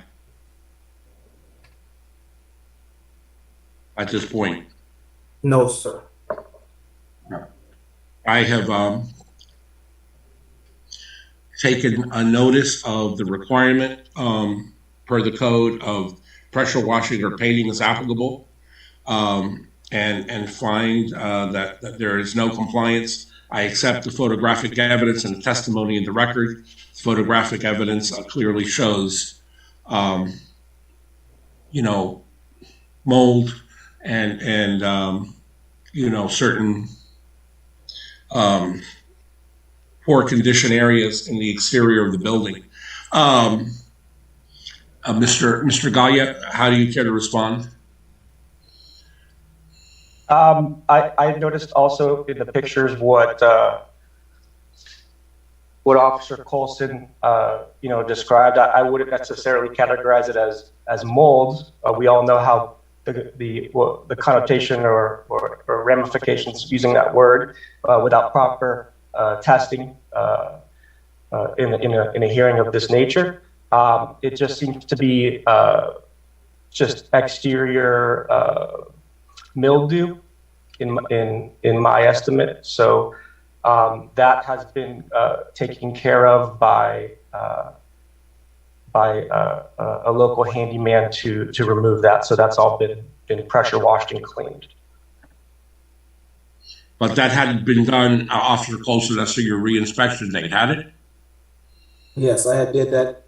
That work had not been done as my reinspection date. And also, the burden of proof is on the owner to prove that that's not mildew and mold. In your professional estimation, if you have one on this, I'm trying to put words in your mouth, but in terms of your observation personally of the property, do you think that it is mold or mildew? Yes, in my opinion, yes. Okay. Based on the testimony I have heard, and including all the evidence accepted in the record and the photographs, I am going to find that there is a violation of the property in terms of it has to be pressure washed or painted walls and the stairs. That should have occurred by the reinspection date.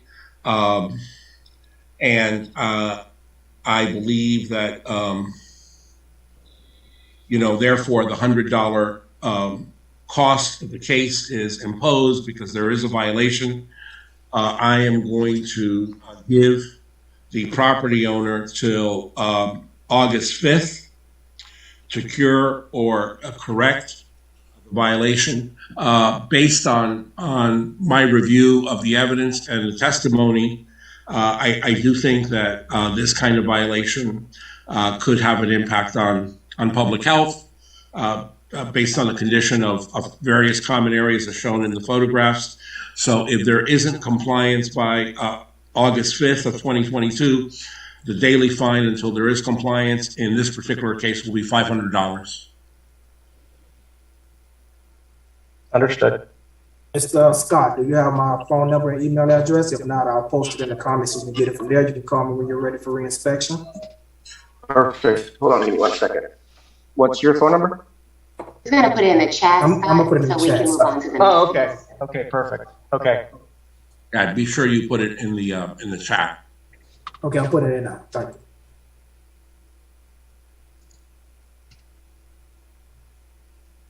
Clerk, are you there? Yes, I am.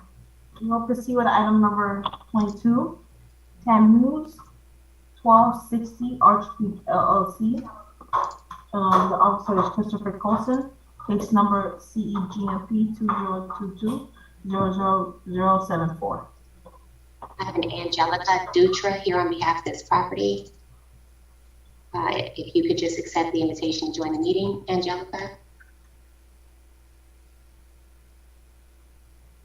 I see your hand raised. If you would just accept the meeting invitation.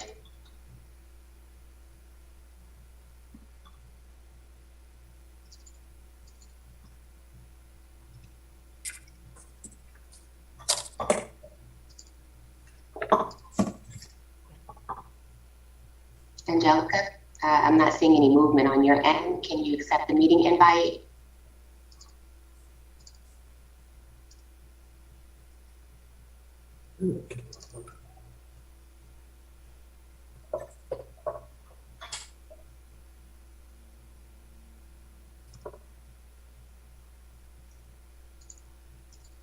Can you enable your audio and video, please?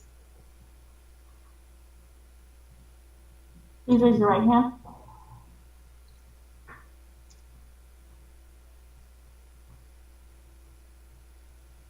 It doesn't seem like you have audio here.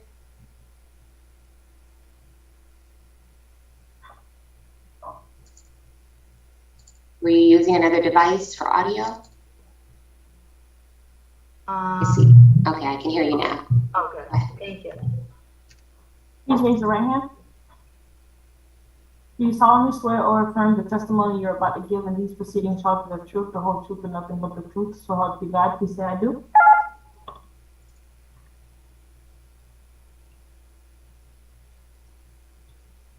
Can you hear us, ma'am? I do. Can you hear me? Yes. Okay. Good morning. Right, now that we've established those preliminaries out of the way, could we please hear the case and then we'll proceed?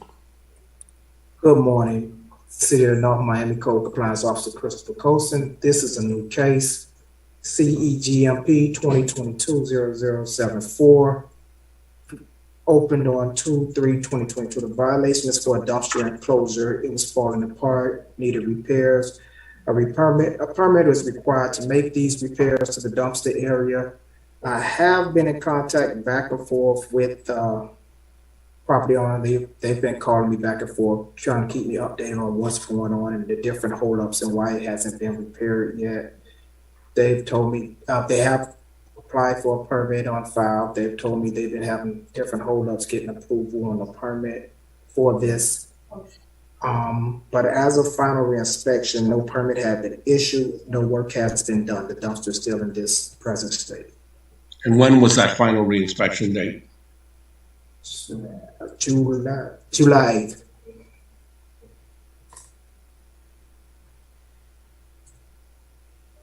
And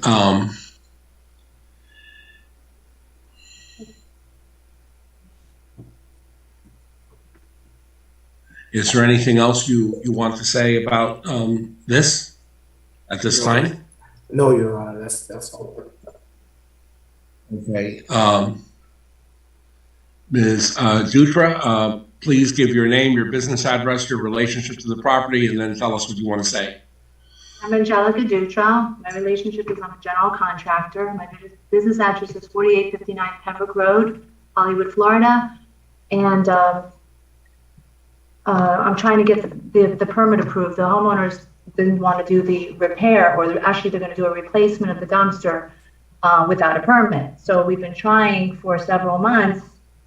Zoning had approved it. I tried in February 1st to get the application in, and then finally in March 23rd, we put an application in for, we reapplied March 23rd. April 14th, we got approved by zoning, and then in May, they gave us corrections and asked for a survey back. Normally, I sent for a dumpster enclosure, I submit a permit with a survey, and then we make the markings, the material, the product we're using, and the sizing. So for some reason, the city keeps sending it back to us saying, no pen markings, we don't have a copy of the survey. I've personally gone down there 3 times. The permit runners have been down there. It keeps going back and forth with the same comments. Zoning had approved it, but building is not getting on the same page. I was going to request, we were calling and we sent copies of emails saying we'd like to set up an appointment with the building official because we don't understand what the problem is to get the approval from building. And we're not trying to do any work without a permit. So the building official is here, or at least he's shown as one of the, and I wonder if he heard this and if he can respond. I would personally like him to respond because I am wondering about that narrative from the contractor. Hey, good morning, Special morning. Magistrate. Good morning, Ms. Dutra, sorry. This is regarding the dumpster? Yes, sir. I took a look at the comments. It looks like you need to do some corrections. I did. You understand the corrections that need to be made? Absolutely. They asked for no pen markings, which we did. We resubmitted, and they want another clear copy of the survey, which we submitted. Okay. What I could do, I'll text you my email address. Send me your contact. Okay. And I'm going to pull the file and take a look at it. If you resubmit it, we'll see what's going on, and I can reach out to you I appreciate that very much. Yeah. What is your email? Okay, I'm texting it on the, I'm Oh. putting it on the chat. Oh, okay. Special Magistrate, if you don't mind, he'll give her that information. The city would just request an adjudication in this circumstance, with time to abate the issue. Is he frozen? Okay. I'm sorry, I got to read before I got a chance. Can you please send that to me one more time? I can't see it anymore. Yes, I'd like that sent, because there seems to be some I got most of it. miscommunication between representative and the city. Based on the testimony and the evidence as shown by, and I hope everyone can hear me, by Officer Colson, I do believe that it's shown that there is a violation, therefore the $100 fee is imposed. It's clear by the photographic evidence and the other evidence, which is all accepted, that the dumpster enclosure is deteriorated, and a permit is required for the replacement.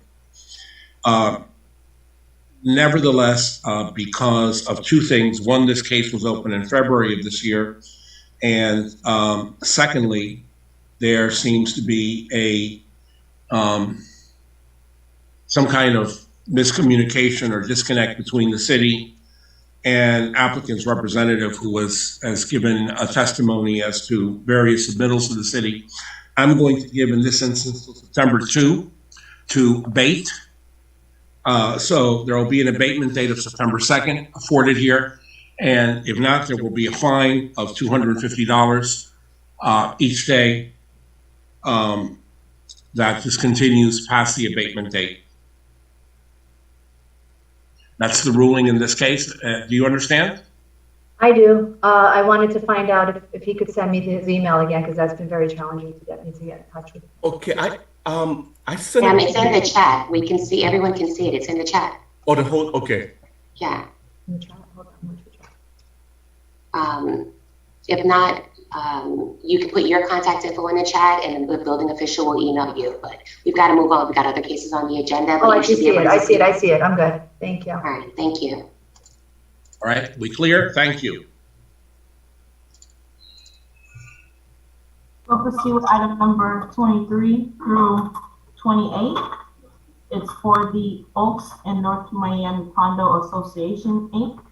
Item number 23, case is CEMHS 2022-00385. Item number 24, case number CEMHS 2022-00386. Item number 25, case number CEMHS 2022-00387. Item number 26, CEMHS 2022-00388. Item number 27, case number CEMHS 2022-00389.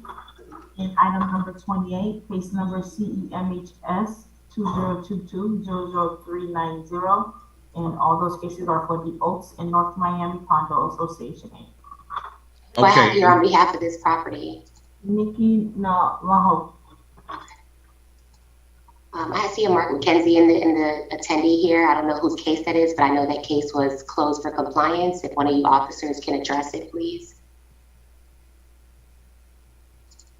All right, you want to know who's here on behalf of the Oaks in North Miami? Yes, Nikki Naranjo, I have given you access into the meeting. Just sidebar, again, if the code officers can engage the attendees, there are people here that do not have cases on this agenda. Please make them aware that their case has been closed for compliance. Nikki Naranjo, can you unmute yourself, please, and enable your video so that we can hear your case?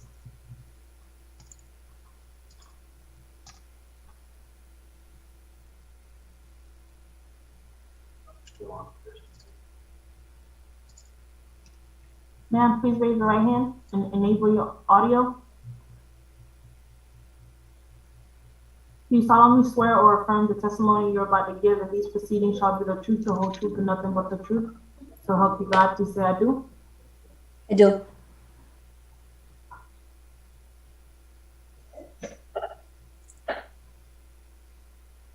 Good morning, Aaron Barber, City of North Miami Code Compliance. I have 6 cases for this property, 13820 Northeast 3rd Court. Go case by case. These are all new cases as noted. The first case number is CEMHS 2022-00385, was for the fire safety issues, damaged pull stations, and there were all of the fire extinguishers on the property were expired. This is a condo building with 30 units. On the day of the inspection, I did, due to the nature of some of the violations noted, I phoned the management company. I did speak with Ms. Naranjo, and I also sent a follow-up email. As of the final reinspection date, which was July 8th, there was no compliance. Nothing had been done. The fire extinguishers were still expired, and the pull station still had not been repaired. That concludes my testimony for this case. And for my edification, I'm very familiar with the fire sprinklers, but please enlighten me as to, I either don't know or forgot, the pull station, what function does that have? The pull station is, I believe, and I apologize, I don't know specifically what they're for, but I do believe it sounds an alarm. Oh, yes. Now that I see it, I know. Yes, that sounds good. I didn't know what it's like someone said, I know it when I see it. So, yeah, that's a picture of one. Yes, I understand. Yes, sir. Yes. All right. All right. Okay. Is there anything else that you want to say at this time? For this case, no, sir. That concludes my testimony for this case.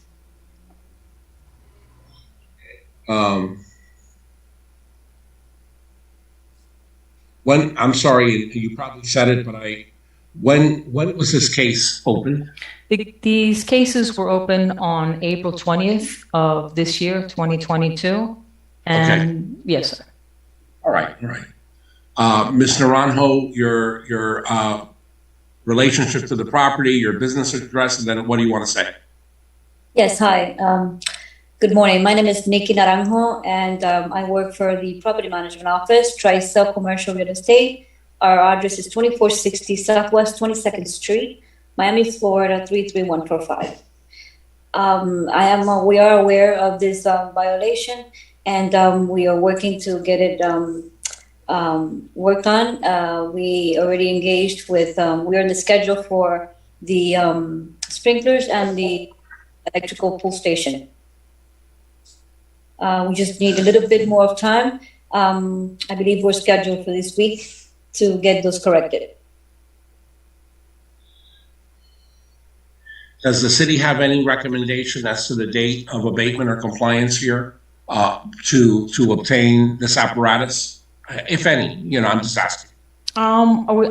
We are seeking an adjudication, and due to the nature of the violations, I would seek a quick compliance date, less than 30 days, if possible.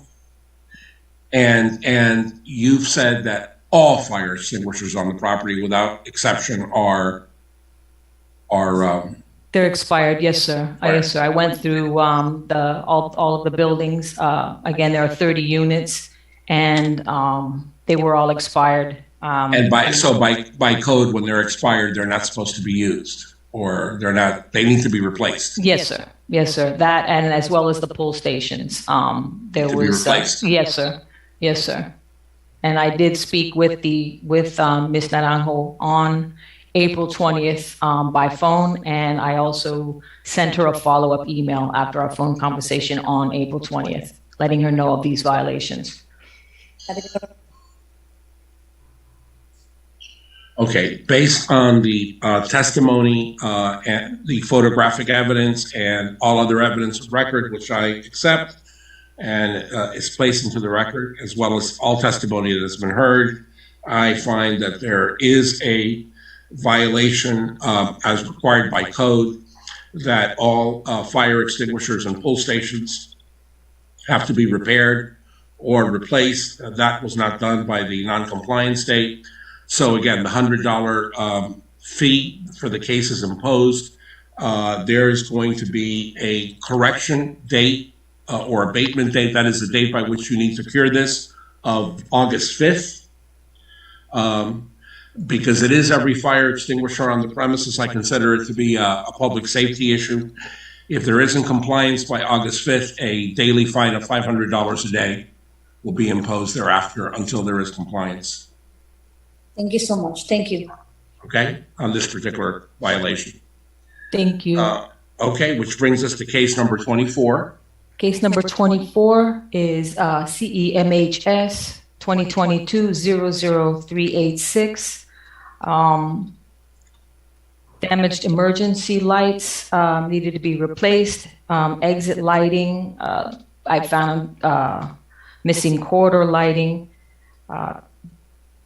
This was all noted again on the inspection date of April 20th, and as of the final reinspection date of July 8th, none of the lights have been repaired.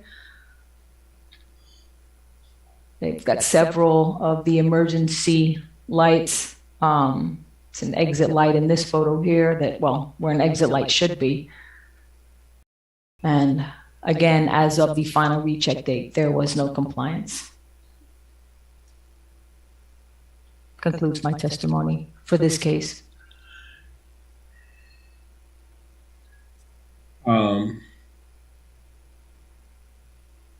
So here, I have a question for you, if you can answer it. Are you, when you're saying the emergency and the exit lights and all that, are you saying that in this building, in evening or nighttime conditions, there is no lighting there? There are some of the lights do function. This was a daytime inspection. I had not been out there after dark. Okay. So some of the lights do work, but there are still quite a few that are either missing or not working at all. Yes, sir. Okay. Is there anything else you care to add at this time? No, sir. That concludes my testimony for this case. Ms. Naranjo, again, what do you care to tell us? Thank you, Magistrate. Yes, there were a lot of lights that were not working, exit lighting. Most of them were repaired. We still have a few that are not repaired, but we're working to get them repaired this week.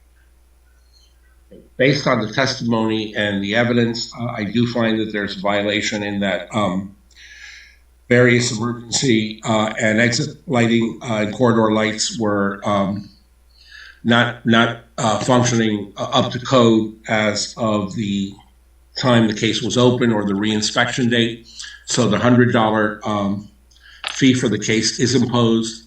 The applicant is given till August 5th for correction or cure of this violation. If not, commencing after that date, there will be a $250 a day fine until correction or compliance is achieved for this particular violation. Thank you. Thank you. Thank you. Next case is same property, 13820 Northeast 3rd Court, case number Cemhs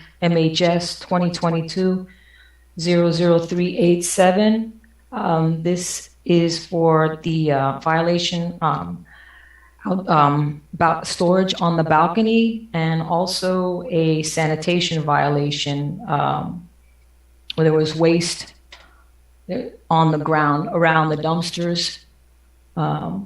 There was. You're saying waste the way I understand waste on the ground. Yeah, well, this violation is twofold. There's the storage on the balconies and a separate violation, a separate issue of garbage and trash waste on the ground. Oh, on the okay. dumpster area. I see. All right. Yes, all right. sir. Yes. All right. Is there anything else the photos speak for themselves. A picture is worth 1,000 words. All evidence is accepted into the record unless there's an objection. This looks like a serious, volume of discarded trash and debris and junk throughout the premises. Very unsightly and a health hazard. Do you have any recommendation in this respect? We're seeking an adjudication and a abatement date with in line with the other two cases, August 5th.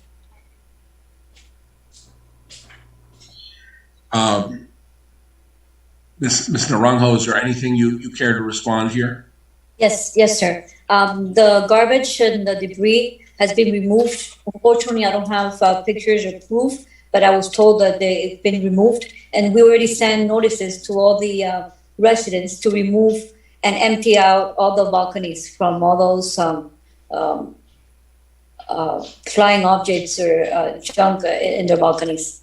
They are cooperating to remove all those items from the balconies, but the garbage has been removed already.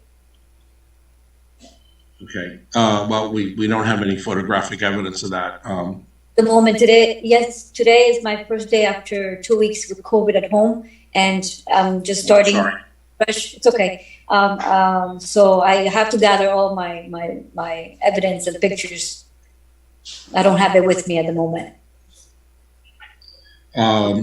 Magistrate, an inspection will be done post the abatement date given. So,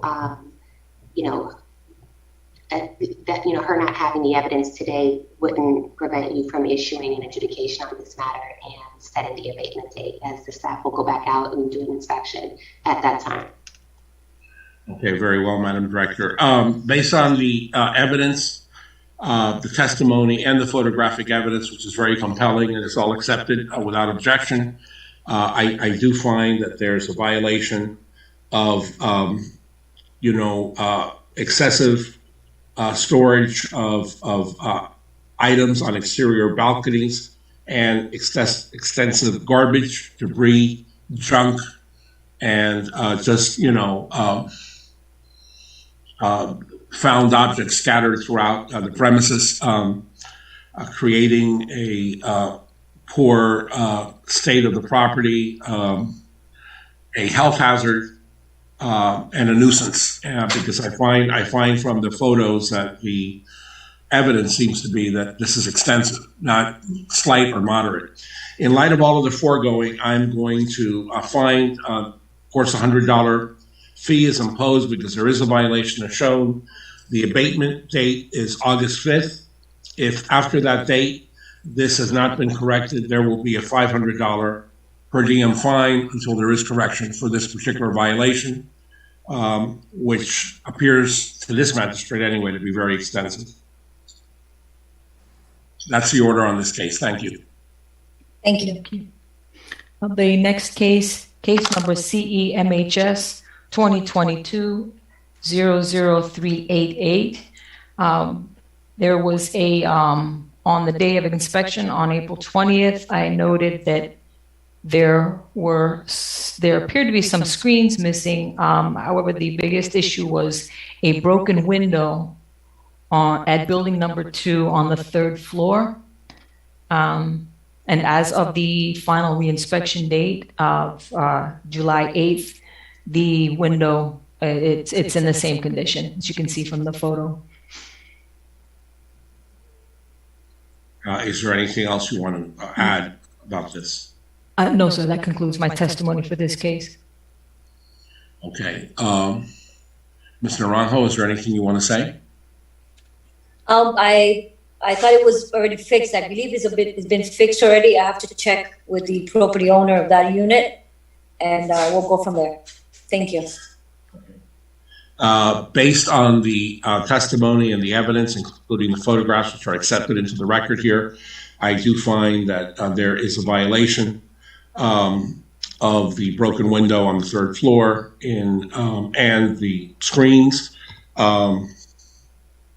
The abatement date will be August 5th. If there is no correction or cure by that date, in addition to the $100 fee, there will be a $150 per day fine imposed for this particular violation until there is correction or cure. Thank you. The next case, case number CEMHS 2022-00389. There are 3 issues noted in this particular case.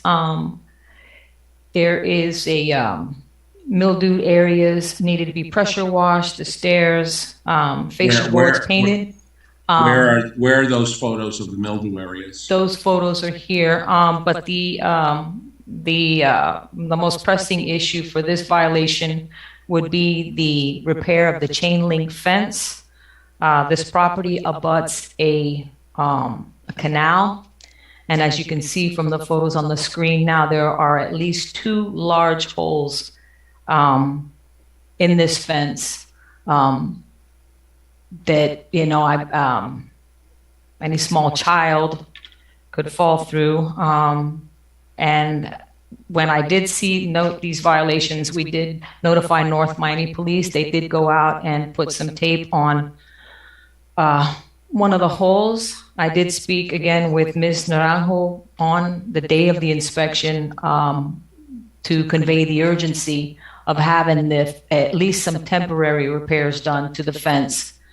And as of the final reinspection date, none of the issues noted under this violation have been cured. Is there anything else you want to say at this time? No, sir. That concludes my testimony for this case. Ms. Naranjo, what do you care to tell us about this case? Yes, absolutely. That's a big hazard for any small kids at the building. We already have 2 proposals. We're getting it approved this week to get that those big holes repaired. That's all I have to say. They will be repaired this week for sure. I promise. Based on the testimony and the photographic evidence, all of which is accepted into the record, I do find that there's a violation, so the $100 fee for the case is imposed. And I think that all the violations have been shown in the photos. I think the most notable one is the chain link fence because of the abutting proximity to a canal. That's a public safety and health concern with, persons, including young persons, going into a body of water and so forth. So there's going to be an 8/5 abatement date. And for this violation, and I'll leave it to the reasonable discretion of the city, but notably with the chain link fence and the other elements, but the chain link fence notably, if there is not correction by August 5th, there will be a $500 per day fine until there is correction. That's the order on this case. Thank you. On the last case for this property, case number CEMHS 2022-00390, 2 issues noted in this violation, litter around the property, and there is playground equipment, rusted playground equipment. As of the final reinspection date, with regards to the litter remained, but with regards to the playground equipment, one section had been removed. However, there's a rusted platform that remains in the playground. In the photo here, I believe there's another one that shows a close-up, but that platform there where the kids climb up and down is rusted and exposed. And again, those were the July 8th photos, June 21st photos. No compliance as of the final recheck. And that concludes my testimony for this case.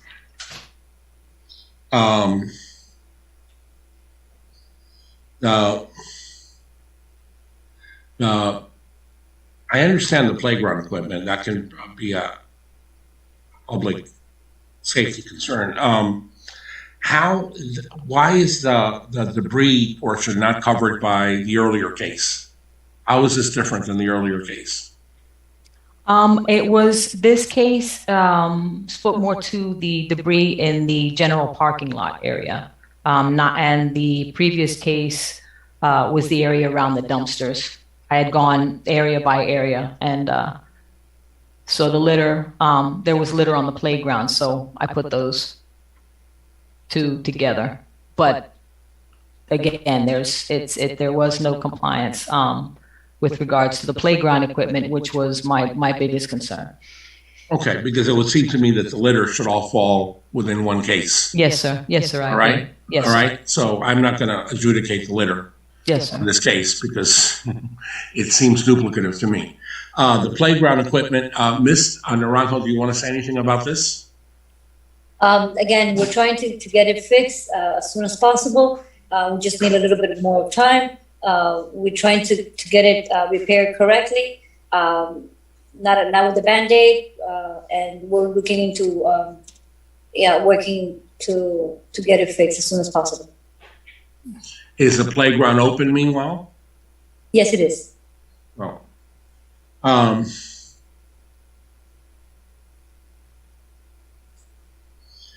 well, the playground is open and those items have to be replaced.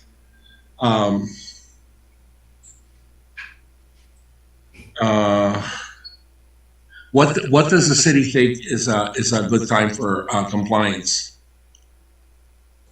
I would think that I mean, at the very least, that the equipment should be secured, should be taped off, and not used. Yet the rusty platform just doesn't seem, very safe. I don't know whether or not structurally it's safe, but I mean, someone can get cut and hurt on that. So, at the very least, they should close it off. Okay.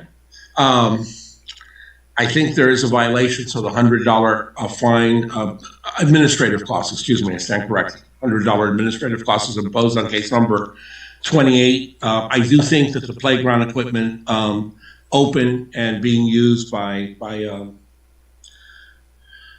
vulnerable children is a public safety and health violation. It needs to be corrected or cured in a way satisfactory to the city by August 5th. If not, there will be a $500 a day fine imposed thereafter.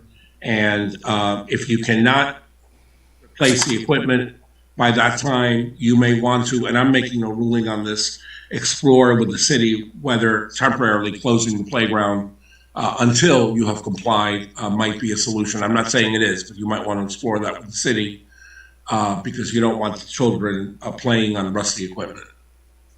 Thank you. Absolutely. So that would conclude this case. That's the order on this case. And I wonder if we could take this opportunity for just a 5-minute recess while I 5-minute recess. Staff, is that acceptable? Yes, sure, no problem. So will we reconvene at 12:05? Yes, at 12:05 you can reconvene at 12:05. Thank you. Yes, that's fine. Okay. Sure. Recording stopped.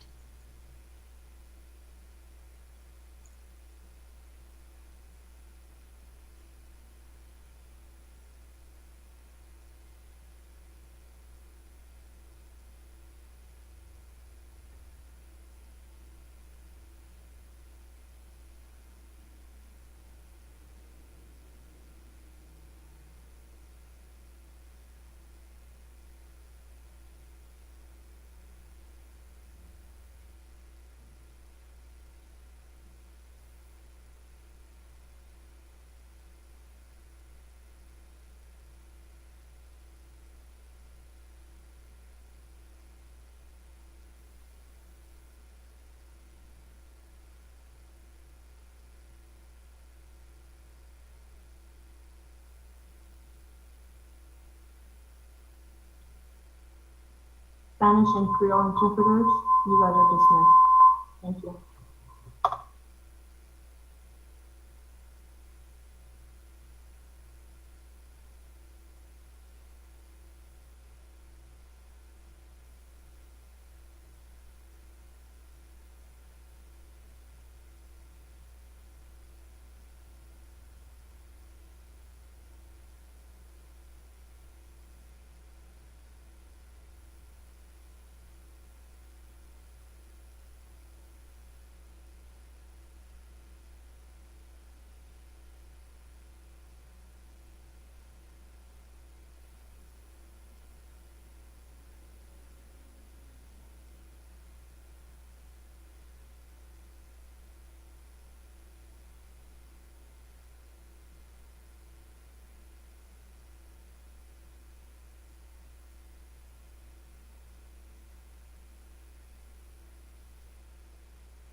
Special Magistrate, are you back?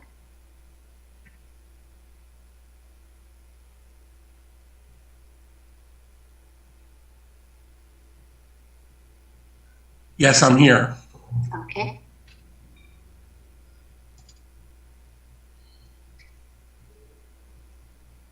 Recording in progress. Okay, I think the clerk can confirm. I think that concluded the portion of the agenda that was attended by any of the respondents. At this time, I think all the remaining cases are not represented. Well, we need to hear from the clerk about that.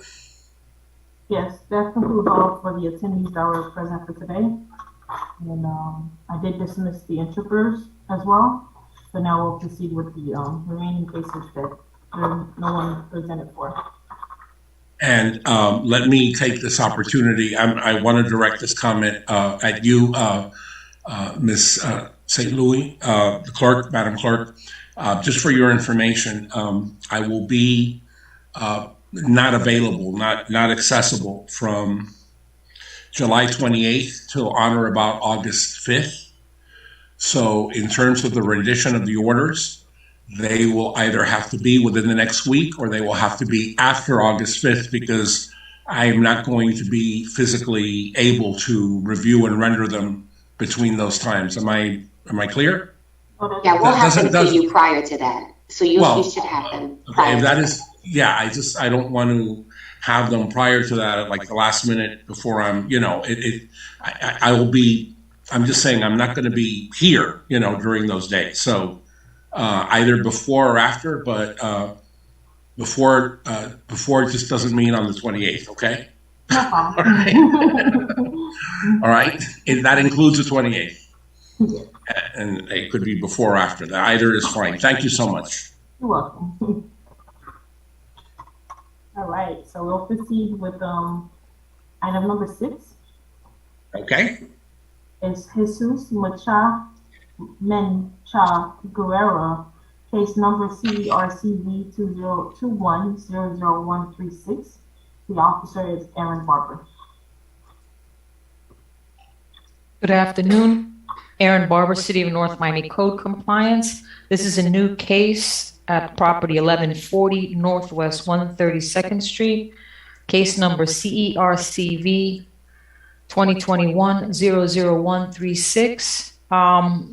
This property owner was notified that they needed a variance. They have at least 2 boats on the property, and they are required to have a variance to have these items on the property. And as of the final recheck date of July 8th, there was no compliance. Notice had been mailed certified to the property owner. And again, no compliance as of July 8th, 2022.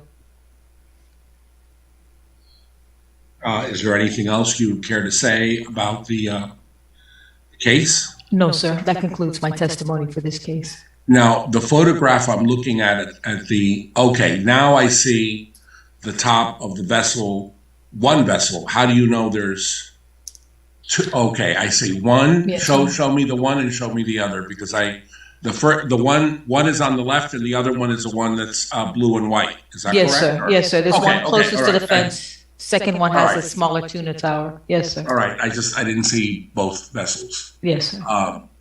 Okay, all photographic evidence is accepted into the record as well as the testimony without objection. It is noted for this and all the preceding cases that there is no appearance by the respondents or any agents for the respondents. Is there anything else you care to add or any recommendation you want to make? No, sir. We're just seeking an adjudication and a compliance date, abatement date. I'm going to find that there are vessels on the property that are kept on the property without a variance as required by North Miami codes and regulations. So there is a violation. The $100 fine is imposed. Abatement date will be August 5th. And if there is no compliance by that date, there will be a daily per diem. And that's for both vessels or either one, either or both. It's not per vessel, in other words, of $250 per day until there is compliance. Thank you. That's the order. Thank you. Next case is item number 7. Lemsay O, Duck and Wife, Yima Y, case number CERCV 2021-00131, and the officer is Aaron Barber. Good afternoon, Aaron Barber, City of North Miami Code Compliance. This is a new case. The property address is 1170 Northwest 122nd Street. And this is for boats stored on the property without variance. The notice of violation was sent, certified, property was posted, and as of the final recheck date of July 8th, there has been no compliance. No applications made for variance. And that concludes my testimony for this case. Based on the testimony and the photographic evidence on file, I do find that there is violation in violation of the applicable section of the city code, where there is a storage of 2 boats on this residential property without a variance as required by the code. Therefore, the $100 administrative fee is imposed, and the compliance date of August 5th applies, and if there is no compliance by August 5th, there will be a per diem or daily fine of $250 per day until there is compliance. Thank you. Item number 9 and 10, Monte Carlo Real Estate Investments H1FL LLC. Case number for item number 9 is CESTA 2021-0047. And as far as for item number 10, case number is STR 2021-0031, and Jose Torres is the officer.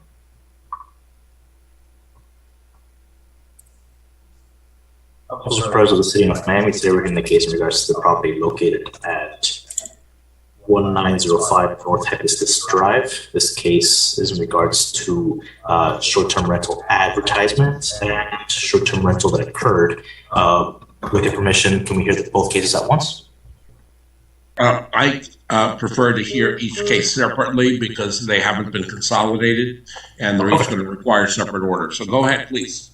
Not a problem. So for the first case, we're going to hear the case in regards to the advertisement. This regards to advertisements, specifically advertisements on Airbnb that are pretty much advertising the home for short-term rental. At this point in time, the re-inspection was done on July 12, 2022, and the advertisements remain. The city is seeking an adjudication in regard to the advertisement, as well as a daily fine until compliance is met. The property was posted and sent via certified mail to the registered agent on November 17, 2021, and the property was posted for the hearing and sent via certified mail on June 23rd, 2022.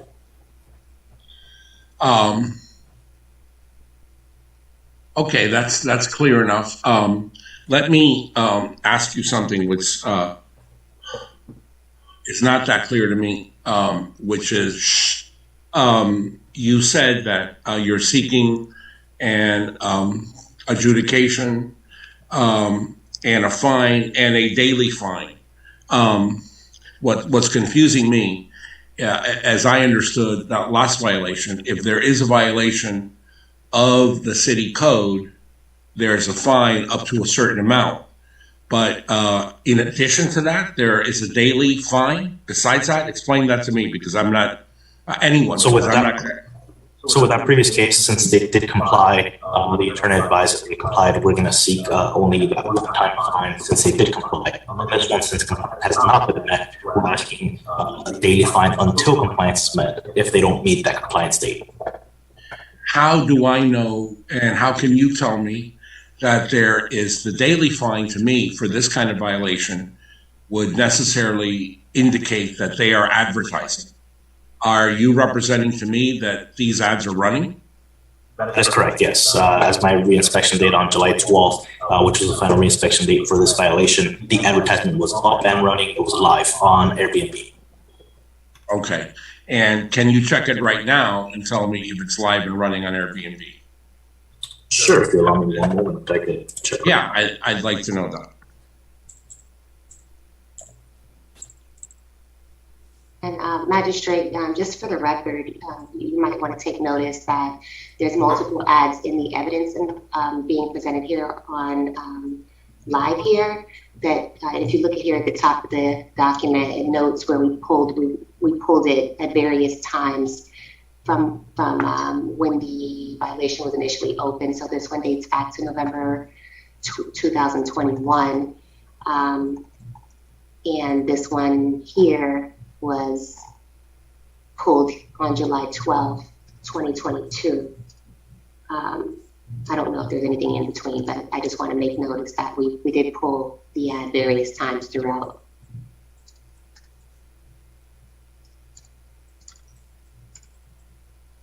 Okay, no, I understand. I needed some clarification there because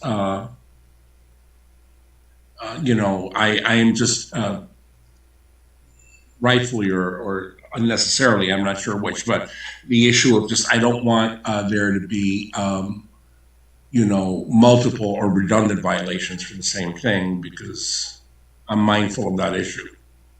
Okay, but so I think you've differentiated it to me, right? As of today, the advertisement is not online. However, as of 7/12, which was my reinspection date, it was live. So if it's okay with you, I would like to then go for the adjudication and then a one-time fine for that case since they are in compliance right now. Okay, I am, and that's why I was asking that because I do believe there has to be a penalty, but I believe the main goal is compliance. You know, based on the evidence that's unrebutted and the testimony that has been presented, I find that there were violations of the short-term rental regulations on this property, 1905 North Hibiscus Drive. All evidence and testimony and code sections are accepted into the record without objection. Respondents have failed to appear because this seemed to have been a violation that occurred on multiple occasions.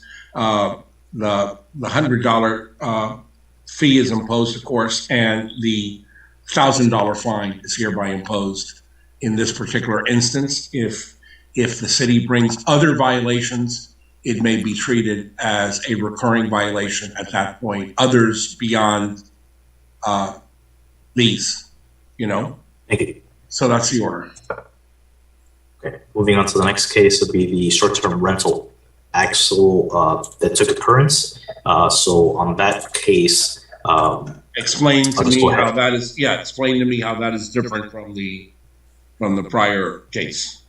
Yeah, so it's for the actual rental that occurred. So there's provisions within our ordinance that prohibits the actual rental of the property for less than 90 days, right? So it would have to be 91 or more. In this case, I was at the property and physically confirmed a lease that was, the property was rented out from December 15, 2021 to December 18, 2021, as the lease was furnished to me from tenants at the time. This was a call that came in. So several residents were concerned, and I went and I physically observed the rental that was going on there and asked for the lease agreement. So this was a bit of a problematic property. As you can see by the lease agreement that's being displayed right now, I was able to confirm that they in fact did rent the property. So the city is looking for adjudication as well as a one-time fine for that.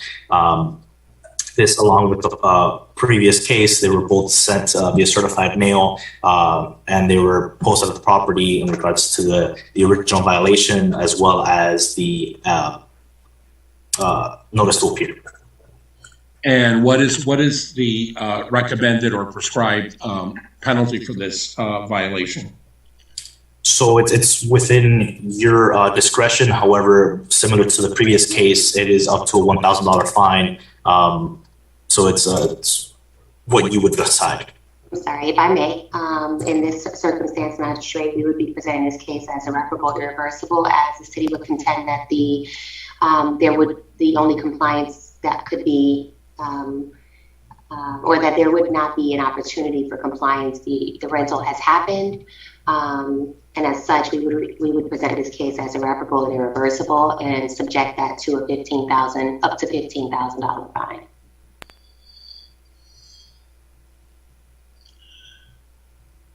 Was the case cited in the notice of violation or in the original violation notice as irreparable and irreversible? I need someone to represent that to me and to point that out to me.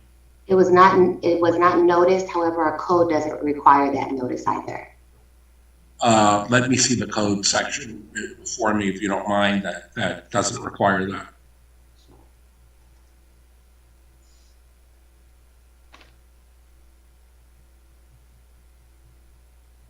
Or read it out to me, whatever's more convenient, you know. Sure. Moment.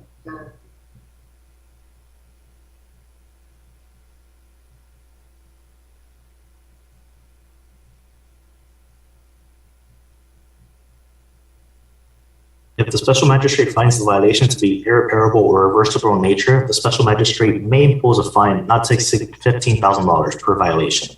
In determining the amount of the fine, if any, special magistrate shall consider the following factors: the gravity of the violation, any actions taken by the violator to correct the violation, and any previous violations committed by a violator.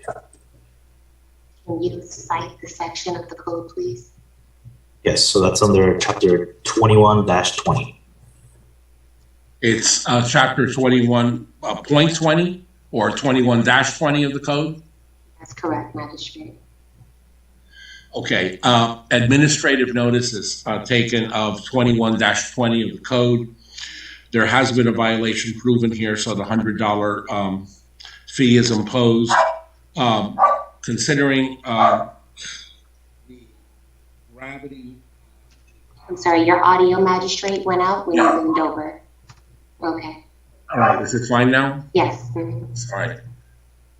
The gravity of the violation, considering prior violations and considering the other factors, I'm going to consider in the gravity of violation the fact that there were recurring ads for the short-term rental, which was shown in evidence and accepted into evidence, as indicative of the fact that this property was at various intervals advertised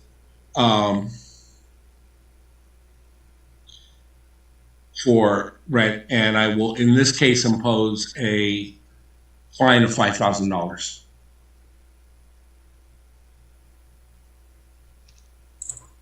Thank you. Thank you.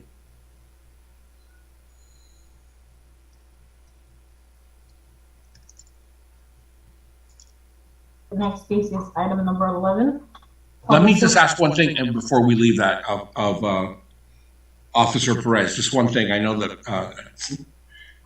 that you don't have any other rental agreements for this property other than that one that you presented, right? Or do you have another one that? No, I just have that one specific rental agreement. Okay, all right, okay, that's fine. That's okay. Go ahead. That's it. Go ahead. Item number 11, Public Supermarket Inc.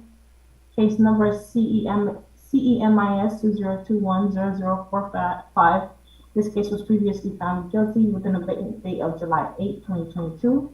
Fine was set at $1,000 plus $100 cost assessment, and the officer is Jose Perez.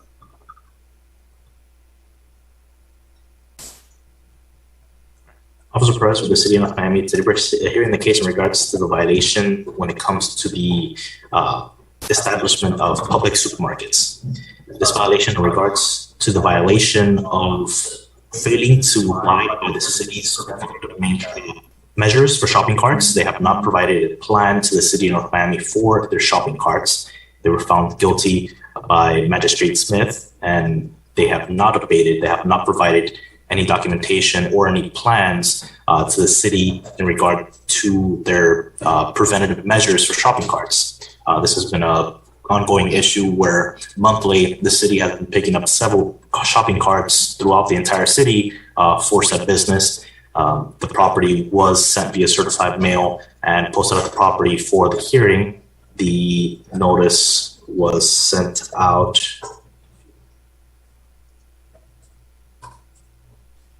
on May 27, 2022. It was posted on May 26, 2022.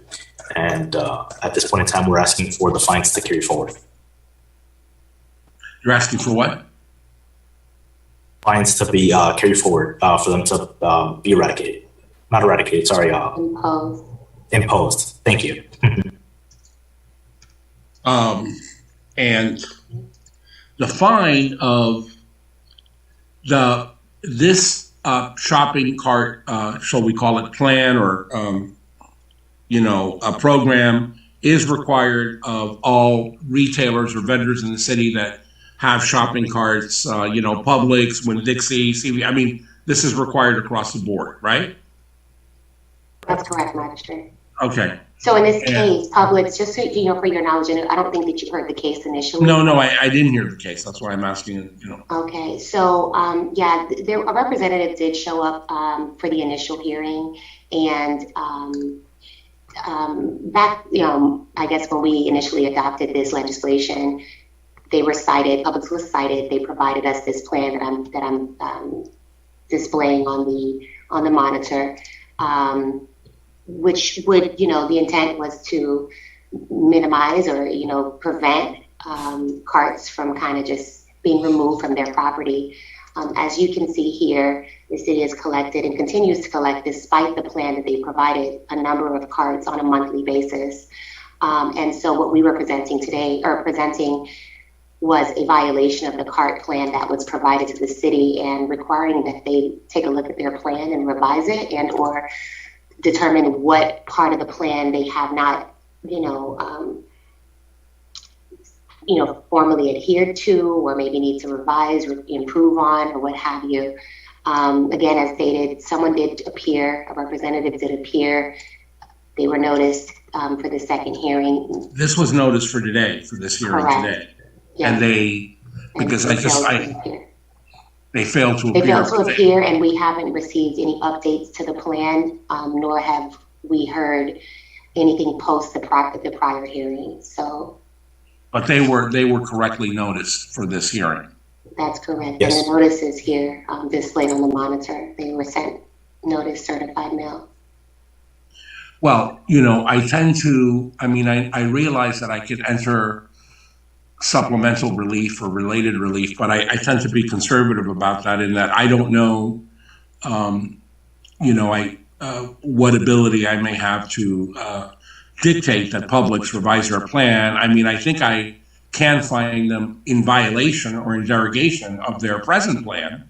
Correct. But, yes, that's what we would be. Right. That's basically what the case is in reference to at this time is, that they're in violation. They provided a plan, but they're in violation of their own plan, based on the city's testimony. We continue to collect carts that are being removed from their property by their customers. And where I see these photos of carts that the city has collected. So we store the carts at a city property where they're able to come and retrieve the carts at a cost per cart. And I just want to make clear that. And are they doing that? They are coming to pick up their carts, and they're being charged a storage fee. So upon retrieval of the carts, they are paying the city a per cart. I believe it's $25 fee per cart. You could consider you could consider this as an irreversible violation and maybe impose a one-time fine for being in violation of their cart plan. And perhaps we could, see what happens next month in terms of whether or not the city continues to collect carts. I would be okay with that as well. How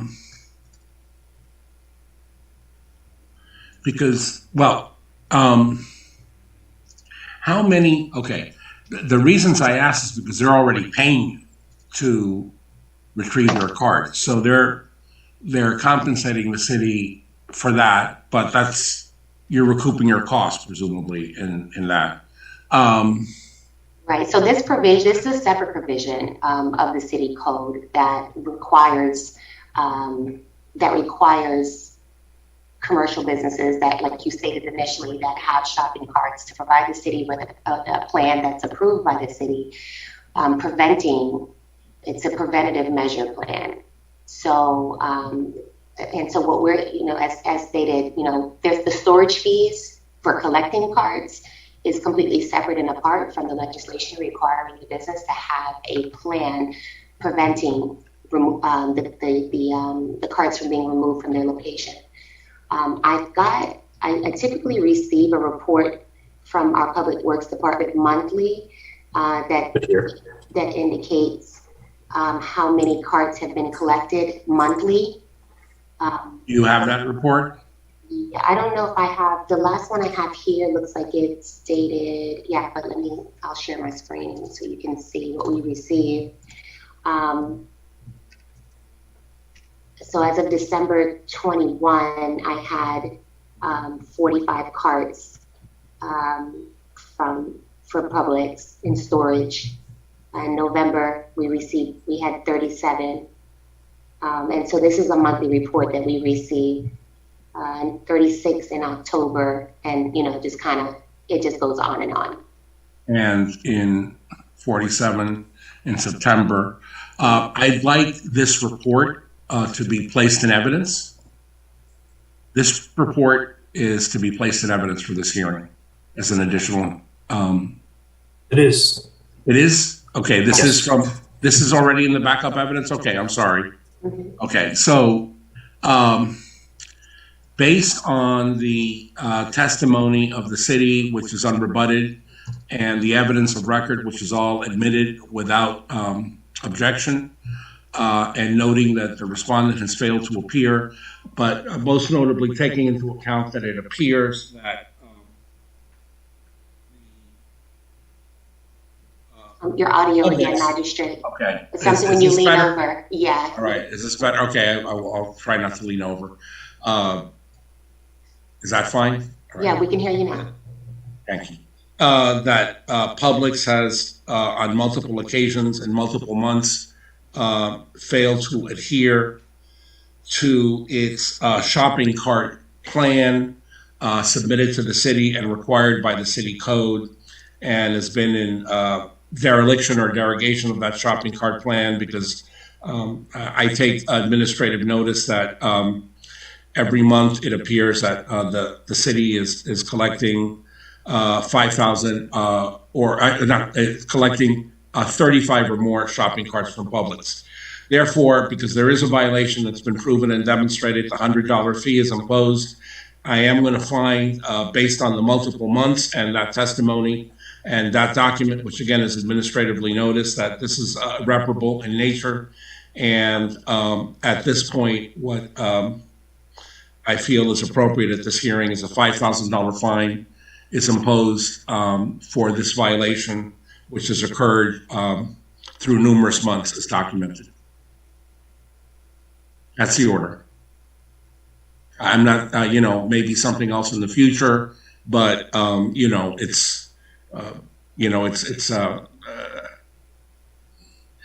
anything further, I think, will require further thought and deliberation. Offhand, what's been presented, it just appears that they have on multiple occasions failed to comply with their shopping cart plan. So that's all she wrote. Magistrate, just to confirm, you're changing the fine set to $5,000, correct? 5,000, yeah. Didn't I say that? $5,000. As a one-time fine, yes, one-time fine, plus $100. It's been found to be irreparable and irreversible based on, if you want to know, just for the record, based on the numerous times through month after month that there have been 35 or more public shopping carts, picked up and retrieved within the city limits of the city of North Miami.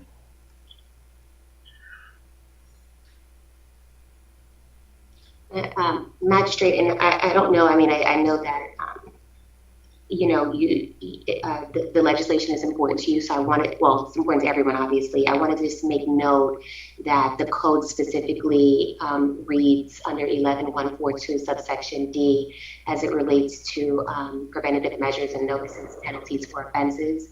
Failure to abide by the provisions of subsection C, which outlines the preventative measures shall constitute a violation and result in a civil penalty in the amount of $250 per violation. You ruled $5,000, and I think you encompassed the various. Yes, I encompass the violations because under that analysis, I take into account and I administrative notice of 11-42 of the code. But you know, Madam Director, you spoke correctly. I mean, it's either the $250 per violation per cart per month that would have to be calculated by city staff. I'm certainly not equipped to do it, and proven up and assessed, or it would be due to the multiple months, as I believe I've said more than once, due to the continuity of that it's found to be irreparable and irreversible and you know, extensive, and therefore the $5,000 was assessed. Thank you. Yes. Item number 12, Richard Fasola, case number CERCV 2021-00135. The officer is Jonathan Lemestre.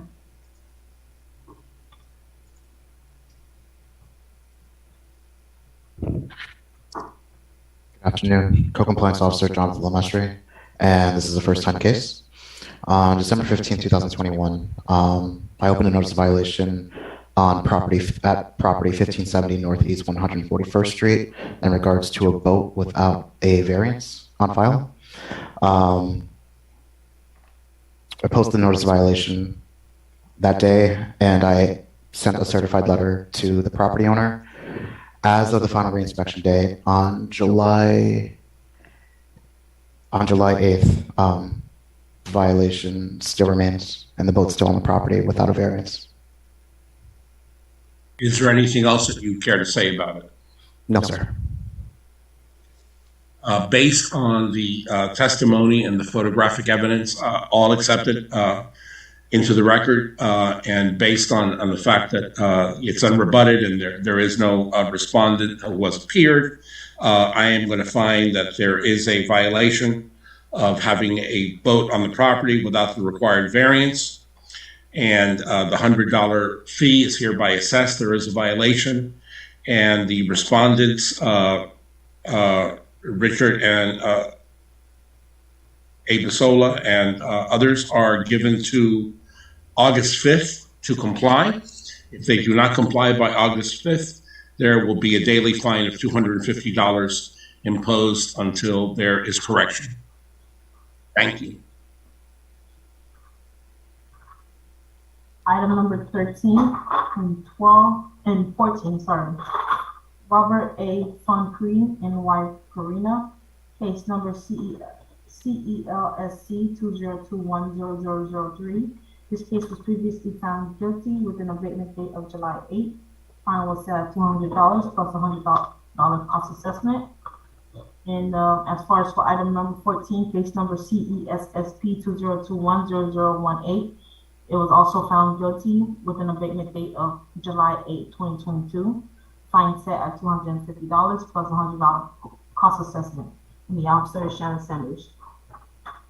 Shannon Sanders, City of North Miami Co-Compliance Officer, case number CELSC 2021-00003. As of my last reinspection on July 8th, compliance had not been met. I am showing proper service was given. The notice of violation, notice to appear, I apologize, was mailed to the property and posted to the property, respectively.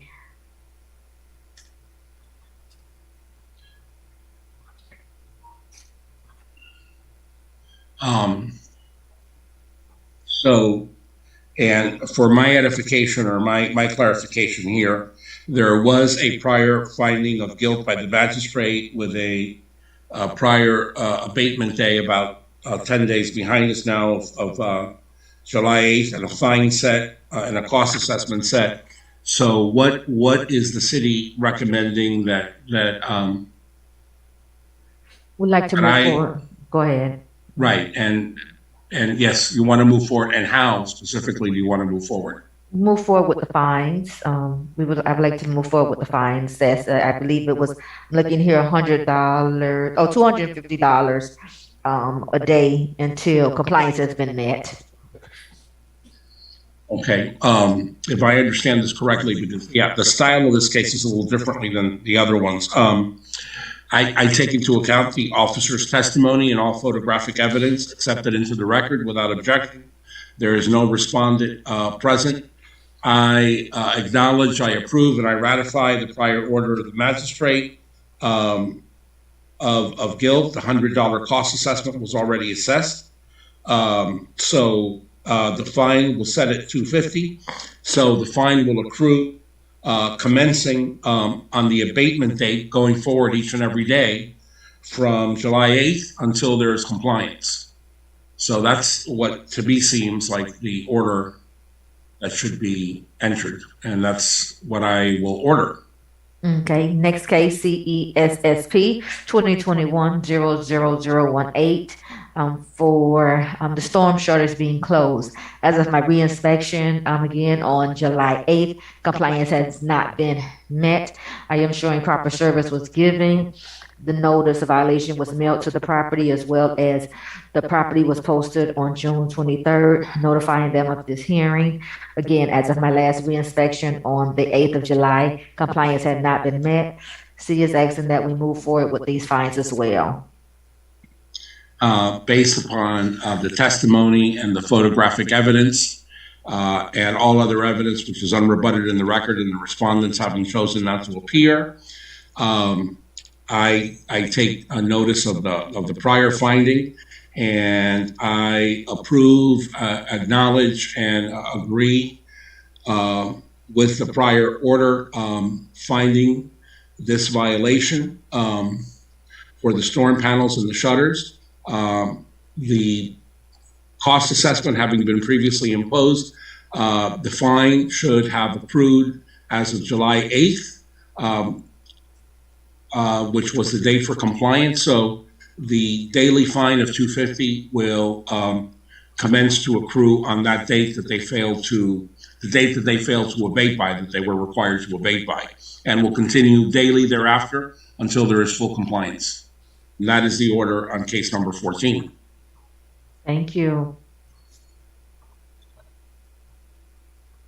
Item number 29 and 30, Officer Jose Perez. Cases for Victor Diaz. Case number for item number 29 is CETRA 2021-0008. And for item number 30, case number CETRE 2021-0008. Wait a minute. Hang on a moment. I may have committed a mistake here by putting something on my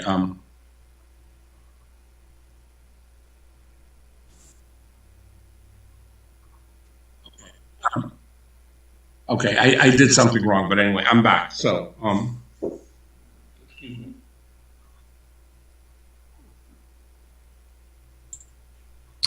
You can turn off your camera. Yeah, I'm looking for. Yeah. Okay. Yeah. I touched something on my. Yes. Go ahead. Sorry about that. Yeah. No worries. Officer Perez of the City of Miami, today we're hearing a case in regards to the property at 12885 Hickory Road. There are two separate cases. The first case is in regards to tree abuse. This case would be heard for the first time. Originally, this case was forwarded to the arborist that works on behalf of the city to determine whether or not hat racking had occurred at a property. The arborist confirmed that several trees were not only hat racked, but were removed without permits. So we're only speaking about the hat rack trees at this point. In this case, the property owner was sent via certified mail the original notice of violation. The original notice of violation was mailed out on December 14, 2021, and it was also posted at the property. The notice to appear was sent via certified mail and was also posted at the property.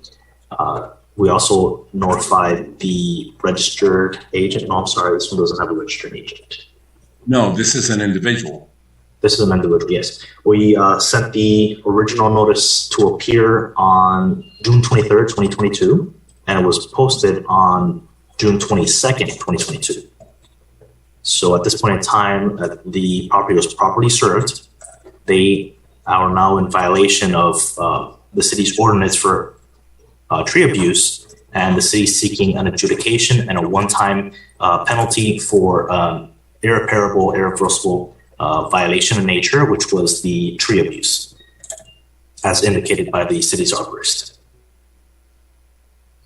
And I take it that in this violation, I am also able, similar to the other case that was discussed, if I find that the violation is irreparable and irreversible, I can impose that enhanced penalty. Right. Is that correct, my understanding? Yes. Right. Is there anything else you want to say? At this point in time, the city has presented its case. Based upon the photographic evidence, based upon the testimony of the inspector, all of which is unrebutted, based upon an evidence of substantial and pronounced hat racking to a property. Hat racking as a term is defined by local codes and is reasonably understood, clearly has occurred on the property, and that is a public health concern because it impacts foliage and shade and temperature and many other things.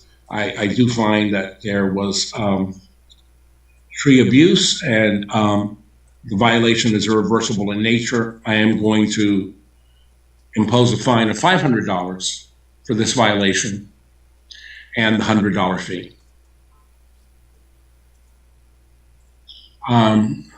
It might actually, for this kind of violation, be more pronounced, but I do notice, correct me if I'm wrong, you haven't mentioned another violation on this property of this nature, and this is a single-family home, correct? Right, yes. So the second violation would be for the tree removal that would occur without permits. Okay, so we'll hear that now. And that would be the second case. Correct. Jose, I'm sorry, was it a single family or multi-family? I thought this was a single family home. This is a single family home. Okay, yes. Sorry about that. Officer Perez of the City of North Miami today raising the case in regards to the property at 12885 Hickory Road. This is the second case in regards to tree removal that occurred at the property without permits. The property was cited back in December. It was posted at the property as well as mailed certified mail on December 14th. The notice to appear was sent via certified mail on December 23rd, and it was posted on the property on June 22nd, 2022. At this point in time, the property owner had applied for a tree removal permit. They applied back in January 4, 2022. However, that tree removal permit has remained pending and no action has been taken by the property owner in order to secure that tree removal permit. So at this point in time, the city is seeking an adjudication and a daily fine until that tree removal permit has been secured, if it's not secured within that abatement date. So that's what you're seeking here. And I'm sure you're all aware of this. I know I am, but you're aware of the Florida statute that was enacted, I think, approximately 3 years ago, that the legislature, in their wisdom, said that if you are a single-family homeowner and you want to remove a tree, I'm going to simplify it, but as I understood it, basically you can do so if you submit that with a report from an arborist that you need to remove that tree, and the local government cannot require a permit. So if I'm remembering that statute correctly, my question to you, Officer Perez, is, did he submit an arborist report or finding along with that request? He did not, as far as I'm aware. He only applied for the tree removal permit. At this point in time, if I'm not mistaken, this property was bought out with the intentions of being demolished to be reconstructed, and which is why they're removing all these trees. Thus, I don't believe they had that intention with the arborist. If I'm not mistaken, the specific statute that you're talking about is if the tree inhibits certain limitations to the property or is diseased or whatnot. Yes. That is not the case here. And right, but for us to even get to that, he would have to have submitted the request with an arborist report, which would put a different picture on this. But again, I just want to be clear, very clear, that he did not do that.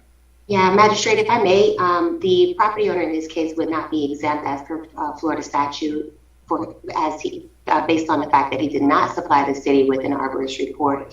And the city did take additional measures and did confer with the city's arborist in this matter. And I can put into record a statement from her where she went out and evaluated the property. The city is contracted with or outsources our arborist services, triage, and she confirmed that in fact the trees or both the hat racking, she notes here that the tree removal needed to be done with permits. So okay, well that is part of the record, and it's accepted that there is a email of December 10th, 2021. I administratively notice it from Triage LLC. Triage LLC to you and to Planner Cook. That's accepted as evidence into the record.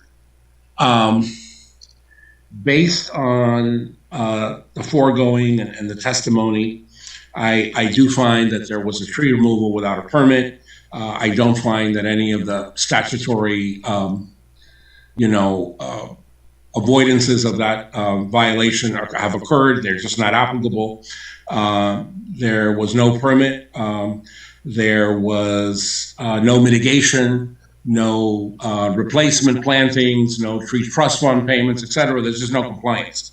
So how many trees were removed in total without permits here, if we know more or less? It was several. They applied for one that a permit that says tree removal of 7 trees. However, based off my findings and the pictures that I provided, it appeared that it was more than 7. However, that's what they applied for. Okay, so you think that there's, anywhere from 7 or over that amount of trees provided. Because there's been extensive tree removal without a permit, and because that is damaging to the environment and to the foliage and to the city, I find that there is a violation here of tree removal without a permit or without any remediation or correction, and the $100 fine is hereby imposed. The time for abatement is August 5th. If that is not corrected by that time, there is a $500 per day fine imposed on that day until there is full compliance for each and every tree that required a permit to be removed by either, correction through a permit or through mitigation or through a tree trust fund or, as provided by the city regulations. That would be the order on this case. Thank you. Magistrate, just to confirm, the previous case, the $500, is it considered to be a one-time fine, or do you want to set an abatement date for it too? For item number 29. Well, I don't, again, I'm not an arborist, I'm not a, tree surgeon or whatever. I don't know how, once a tree has been hat racked, I don't know, it's not like, with a tree removal, you mitigate by planting, substitute plantings, other plantings, tree trust fund. But with a hat racking, I don't know how that can be corrected. That's already been hat racked. So unless I'm misunderstanding it, that's one time. Noted. And that concludes all for today's agenda. Is that everything today? That is correct. Is there any other matters to come before the magistrate? No, sir. Okay, well then this was, I commend you all for your help, and this was shorter than the other hearing I handled, or Yes, it was. maybe there were less cases. I've lost count. There was less cases. Okay, so Well, that's yeah, so it's not that anybody is Recording stopped. necessarily more efficient, but okay, but there's less cases. But anyway, Yeah, no, well, it was just an added hearing. We added this one to our normal schedule so that we can kind of reduce the time that we're spending in the hearings. So, yeah, make it a little bit easier on everyone. well, that's very considerate. I think I have one other one. I think perhaps next month. I think, but just remember what I said about Ms. Lewis. Yes, about the orders where I'll be unavailable, and that means really unavailable.